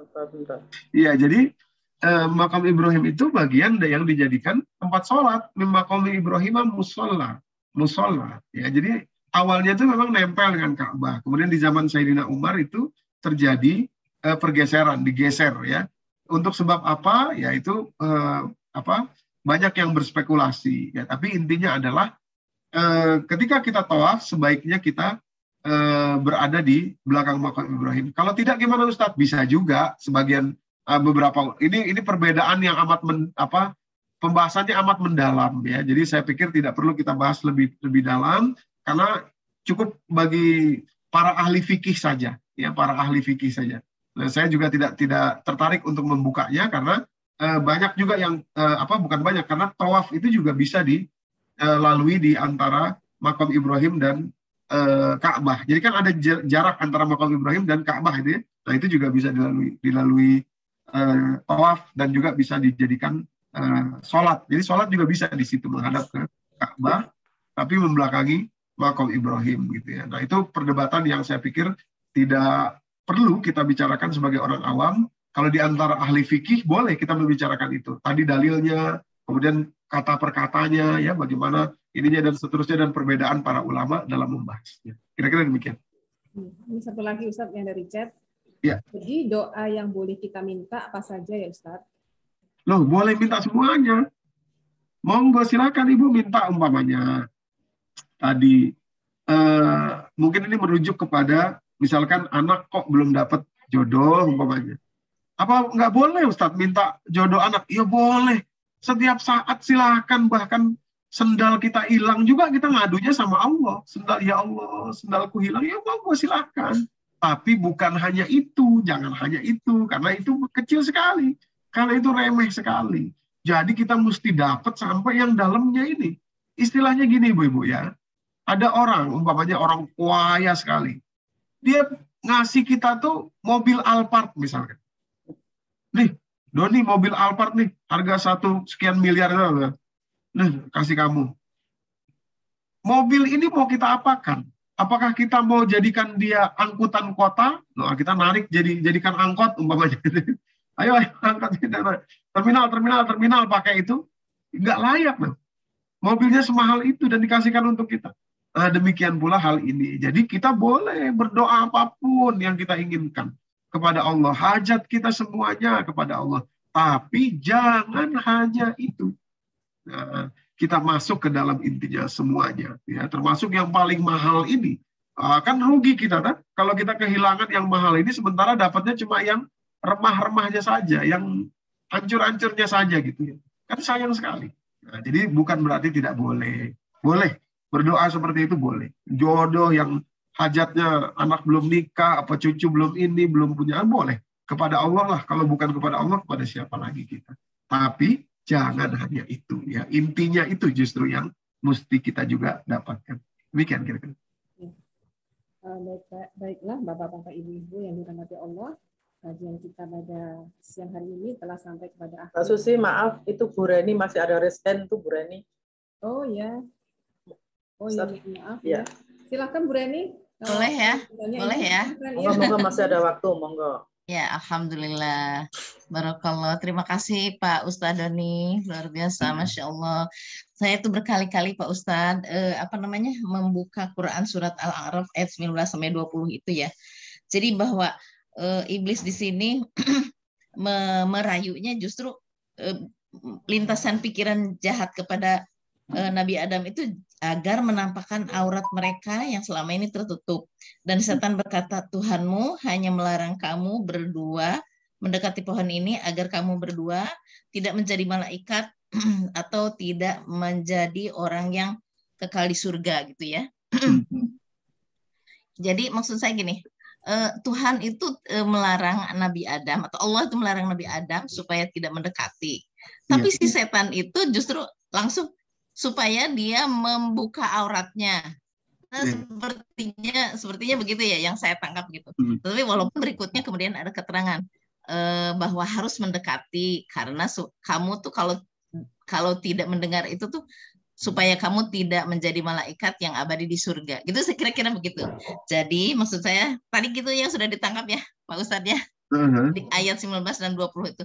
Perintah Allah jangan mendekati, tapi kemudian setan menggodanya supaya membuka aurat gitu. Jadi apa ya, seperti tidak menyambung, padahal walaupun di bawahnya ada bahwa setan itu kemudian mengatakan, saya ini adalah penasehat yang utama buat kamu. Allah itu melarang mendekati pohon supaya kamu tidak abadi di surga. Gitu Bu Ustadz, itu gimana coba ininya korelasinya ya?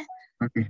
Ya, makasih Pak Ustadz. Baik Bu Rani, terima kasih. Jadi inilah pentingnya kalau kita memahami Al-Quran ini tidak boleh lepas juga dari konteks bahasa Arabnya. Tidak bisa kita hanya membaca terjemahnya saja. Nah, nanti hal seperti ini akan terjadi pertentangan. Nah, jadi saya bacakan ayatnya gini ya. Tadi wa ya ada muskun ayat 19-nya ya. Wa qulna ya ada muskun anta wa zaujukal jannah fakula minha ragadan haitsu syi'tuma wala taqrabu hadhihi syajarata fatakuna minaz zalimin. Tinggallah kamu bersama dengan istrimu di dalam surga ini. Silakan makan apa saja, silakan nikmati apa saja, tapi jangan dekati pohon ini. Nanti kamu menjadi orang yang zalim. Ya. Nah, kemudian fawaswasa lahum asy-syaitan liyubdiya lahuma ma wuriya anhuma min sawatihima. Kemudian setan datang mewaswaskan kepada mereka. Liyubdiya lahuma ma wuriya anhuma min sawatihima, agar mereka nantinya itu terbuka apa yang menjadi kelemahan mereka. Itu konteks bahasa Arab itu begitu. Aurat itu bukan artinya secara letterlek bajunya kebuka saja, bukan. Tapi simbol ketika seseorang itu kelemahannya itu ya terbuka. Ya, sawatihima. Wa qala manahakuma rabbukuma min wa qala manahakuma rabbukuma an hadhihi syajara illa an takuna malakain aw takuna minal khalidin. Nah, Nabi Adam dan Siti Hawa diwaswasi dengan kata-kata, kalau kamu nggak deketi pohon ini, kamu tidak akan bisa tinggal selamanya di sini. Artinya kelemahan Nabi Adam dan Siti Hawa sebagai manusia adalah rasa takut kehilangan apa yang dipunyai saat ini. Itulah yang liuriyahuma sau'atihima secara simbolis. Gitu ya. Artinya ketika Nabi Adam ini takut, walah nanti kita nggak bisa sini lagi. Nanti kita gimana kalau ini? Nanti kita ketika itulah yang disebut dengan kelemahan atau aurat keduanya. Yang harusnya tidak ditunjukkan, yang harusnya tidak ditampilkan, tidak ada. Nah, yang kedua, makna yang kedua secara filosofis adalah aurat ini menjadi cara iblis untuk menggoda anak cucu Adam. Sebagaimana yang disebutkan dalam surat yang sama, ayat 27-nya nanti kalau ibu baca ayat ke-27-nya. Ya bani Adam, la yaftinannakumus syaitan kama akhraja abawaykum minal jannah yanzi'u anhuma libasahuma liyuriyahuma sawatihima.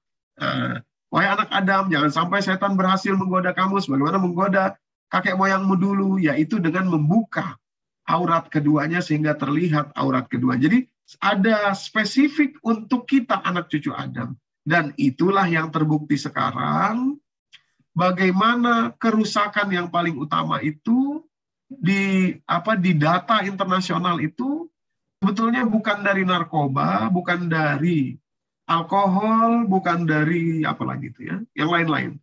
Tapi justru dari pornografi. Pornografi itu menduduki rating paling tinggi, ya, bisnis yang paling laku itu pornografi, dan kerusakannya juga luar biasa, wabil khusus kepada anak-anak muda, laki-laki ya, yang akan menjadi pemimpin nantinya di masa depan itu. Ada sebuah penelitian kerusakannya itu di otaknya, di bagian otak itu lebih dahsyat daripada kerusakan seorang narkoba, pecandu narkoba gitu ya. Nah, jadi maksud dari aurat di situ selain simbol yang pertama tadi sebagai kelemahan yang dimiliki oleh setiap manusia, yaitu takut kehilangan status quo, ya, takut kehilangan apa yang sudah dimiliki. Yang kedua itu untuk merefer bahwa yang terjadi oleh ibu itu kan ya, ibu-ibu, bapak, pornografi itu sudah tertua malah. Bisnis yang tertua itu ya pelacuran itu, pornografi itu. Dari dulu ya, berkembang terus sampai sekarang. Dan kalau kita perhatikan, misalkan narkoba yang juga menghancurkan itu narkoba itu berganti-ganti. Gitu ya. Zaman dulu pakai zaman sekarang begini, zaman sekarang beda lagi. Tapi kalau pornografi terus ada. Dari zaman dulu sampai sekarang, sampai seterusnya. Gitu ya. Nah, itulah salah satu senjata yang luar biasa yang dimiliki atau yang dilakukan oleh iblis kepada anak cucu Adam kita ini, keturunan anak cucu Adam ini. Demikian kira-kira. Jadi penjelasannya simbol, ya, simbolis. Subhanallah. Terima kasih Pak Ustadz. Baru tahu saya. Subhanallah. Makasih ibu-ibu. Terima kasih banyak. Terima kasih. Nah, Pak Ustadz, Mbak Susi, boleh saya bertanya, Ustadz? Silakan. Silakan, Bu. Ya, di sini gimana Ustadz ya supaya tidak menjadi victim mentality gitu ya. Mungkin ada trik-trik untuk, kan tidak semua orang bisa seperti itu Ustadz ya. Dan mungkin harus perlu punya kesabaran ataupun pikiran yang begitu jernih untuk menerima itu. Itu bagaimana Ustadz supaya iya.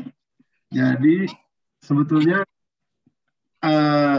inilah yang saya sampaikan waktu kita halal bihalal di Surabaya ini, Ibu-ibu, bahwa sebetulnya yang ada dalam pikiran kita, kalau Ibu-ibu masih ingat ya, Bapak masih ingat, yang dihembuskan oleh setan itu seolah-olah menjadi karakter seperti Nabi Adam tadi itu, atau bersyukur atau apa, itu seolah-olah susah.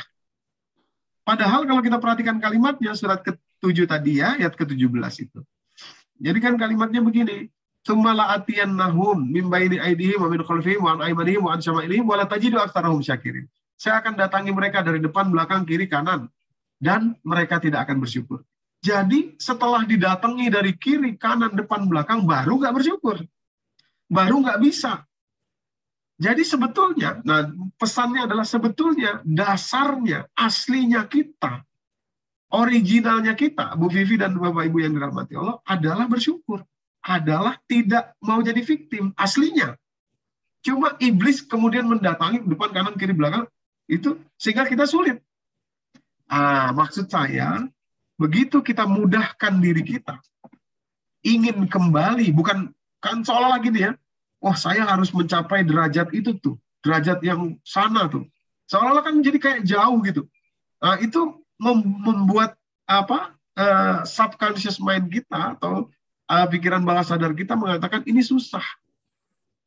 Nah, makanya saya tidak setuju dengan kata-kata mari kita berusaha senantiasa bersyukur. Wah, kesannya syukur jauh sekali. Padahal syukur itu aslinya kita. Kita nggak ngapa-ngapain, kita bisa bersyukur. Asal kita nolak godaan setan. Allah nggak gini kok, nggak. Saya bisa bersyukur kok. Nah, gitu ya. Jadi sebetulnya mengubah mindset ini, Bu, penting sekali. Penting sekali. Jadi yang kedua, bagaimana caranya supaya mudah? Selalu kita harus sampaikan kepada diri kita benefitnya, untungnya apa. Kalau kita bertahan, ya, berusaha, jangan berusaha ya. Dan jadi saya juga nggak suka pakai kata bertahan. Kalau kita terus bisa latihan membina karakter itu, apa untungnya, apa benefitnya? Ya. Benefitnya luar biasa, ibu-ibu, Bu Vivi, ya, ibu-ibu, Bapak. Benefitnya itu tadi, kefakiran jadi jauh, dosa jadi jauh, hidup kita jadi enak, santai, sejahtera, bahagia, gitu ya. Itu benefit itu yang harus terus dimasukkan. Saya dapat ini nanti, saya dapat ini, saya dapat ini, saya dapat ini. Kalau terus latihan untuk punya karakter itu. Jadi dengan dua tadi, menyadari bahwa ini tidak sulit, dan yang kedua, selalu menyadari benefitnya, biasanya akan mudah. Kalau perlu dicatat, Bu. Ya, catat. Ini salah satu trik ya. Catat sebelum tidur, catat. Saya tuh mau bersyukur tentang ini. Hari ini begini, hari ini dapat ini, hari ini dapat ini. Gak apa-apa. Pokoknya besok, udah ngantuk, sempetin dulu catat. Saya tuh syukur ini. Terus begitu, nanti lama-lama kita sendiri akan berubah. Ya. Demikian kira-kira, Bu. Ya, jazakallahu Ustaz. Wah, iya, kira-kira. Udah ya, Teh ya? Alhamdulillahirrahmanirrahim. Setelah sudah kajian kita pada siang hari ini, mohon Ustaz bisa menutup dengan doa Robitoh ya Ustaz. Ya. Baik, terima kasih Ibu-Ibu. Mari kita sama-sama membaca doa Robitoh agar semakin erat pertautan hati-hati kita ini, dan agar Allah SWT memberikan cahayanya, nurnya kepada kita, memberikan hidayahnya kepada kita, keindahan bertawakal kepada kita, dan lain sebagainya yang disampaikan dalam doa Robitoh. Bismillahirrahmanirrahim. Bismillahirrahmanirrahim. Allahumma innaka ta'lam anna hazihil qulub qad ijtama'at ala muhabbatik waltaqat ala ta'atik wa tawahadat ala da'watik wa ta'ahadat ala nusrati syari'atik. Fawasik Allahumma rabitataha wa adim muddaha wahdiha subulaha wamla'ha binurika allazi la yakhbu washrah suduraha bifaydil imani bik wa jamilit tawakkuli alaik wa ahyiha bima'rifatik wa amitha ala syahadati fi sabilik innaka ni'mal maula wa ni'man nasir. Rabbana atina fid dunya hasanah wa fil akhirati hasanah wa qina azaban nar. Bifadlika subhana rabbika rabbil izzati amma yasifun wa salamun alal mursalin walhamdulillahi rabbil alamin. Baiklah, saya sebagai penghantar acara mohon maaf lahir batin, mungkin ada tutur kata atau sikap yang kurang berkenan. Alhamdulillahirrahmanirrahim. Sekali lagi kami haturkan terima kasih jazakallah khair kepada Ustaz Doni yang telah hadir dan mengisi kajian kita pada pagi hari ini. Juga Bapak dan Ibu-Ibu semuanya, jazakumullah khair atas kehadirannya. Kita tutup dengan doa kafaratul majelis. Subhanakallahumma wa bihamdika asyhadu an la ilaha illa anta astaghfiruka wa atubu ilaik. Assalamualaikum warahmatullahi wabarakatuh. Astagfirullah wa atubu ilaik. Assalamualaikum warahmatullahi wabarakatuh. Jazakallah Ustaz. Terima kasih Pak Ustaz. Jazakallah khairan katsira. Bersamanya. Terima kasih Ibu majelis semua. Ibu Nini, terima kasih Bu. Assalamualaikum warahmatullahi wabarakatuh. Ibu Nini, semuanya ibu-ibu majelis taklim ini. Terima kasih. Sama-sama. Terima kasih Pak Ustaz. Salam sehat semua. Dan banyak istiqomah ya Bu ya, insya Allah. Amin. Depan ya. Amin, amin, Amin. Bu Susilowati, terima kasih banyak ya. Terima kasih Bu Bibi, Desa semuanya. Kami pamit Pak Ustadz dan ibu yang lainnya. Kami pamit. Semoga kapan-kapan bisa hadir di Baitul Haq ya Bu. Monggo Ibu, monggo. Barakallah, berhormatillah. Assalamualaikum warahmatullahi wabarakatuh. Terima kasih. Ya Bu Gusnul. Ya Bu Gusnul. Semoga Ustaz Doni bisa hadir di Baitul Haq ya Bu Gusnul. Amin, amin, amin. Amin. Mudah-mudahan ada kesempatan nanti. Jazakallah khair Ustaz. Iya, terima kasih. Jazakallah khair. Monggo Ustaz, mungkin kalau persiapan sholat zuhur silahkan. Ya, baik. Kalau di sini masih 45 menit lagi, tapi di Surabaya sudah hampir sholat zuhur ya. Zuhur ini. Pamit ya, Bu. Pak Indradi. Assalamualaikum warahmatullahi wabarakatuh. Waalaikumsalam warahmatullahi wabarakatuh.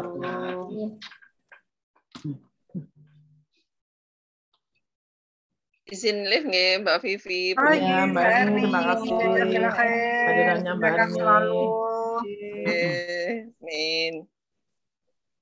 Jazakumullah khair Ibu. Semoga sehat-sehat ya. Insya Allah bisa ketemu lagi bulan depan. Insya Allah di minggu Sabtu kedua ya Mbak Evi ya. Insya Allah ya. Iya, insya Allah ya, di nanti minggu kita kami kabar-kabari. Nanti konfirmasi lagi, nanti dikabari lagi. Ya, ya. Insya Allah. Baik Ibu. Mbak silakan Mbak Seli. Makasih Mbak Seli. Mbak Seli tadi mau bertanya ya? Kok baru kelihatan? Enggak, Seli lo telat Tante. Lupa Tante ngurusin mobil kok malah jadi lupa ya Allah. Dimaklumi. Mohon maaf Tante ya. Syukur masih kejar lah sedikit-sedikit dapat. Oh iyalah. Nanti kan ada rekamannya Mbak Seli. Iya Tante. Iya. Jazakumullah khairan Tante. Seli pamit dulu. Ya Mbak. Salam Bapak. Waalaikumsalam. Sehat-sehat semua Tante ya. Amin. Makasih. Assalamualaikum warahmatullahi wabarakatuh. Itu siapa temannya Bunda? Temannya Nenek. Iya nak, temannya Bunda ini.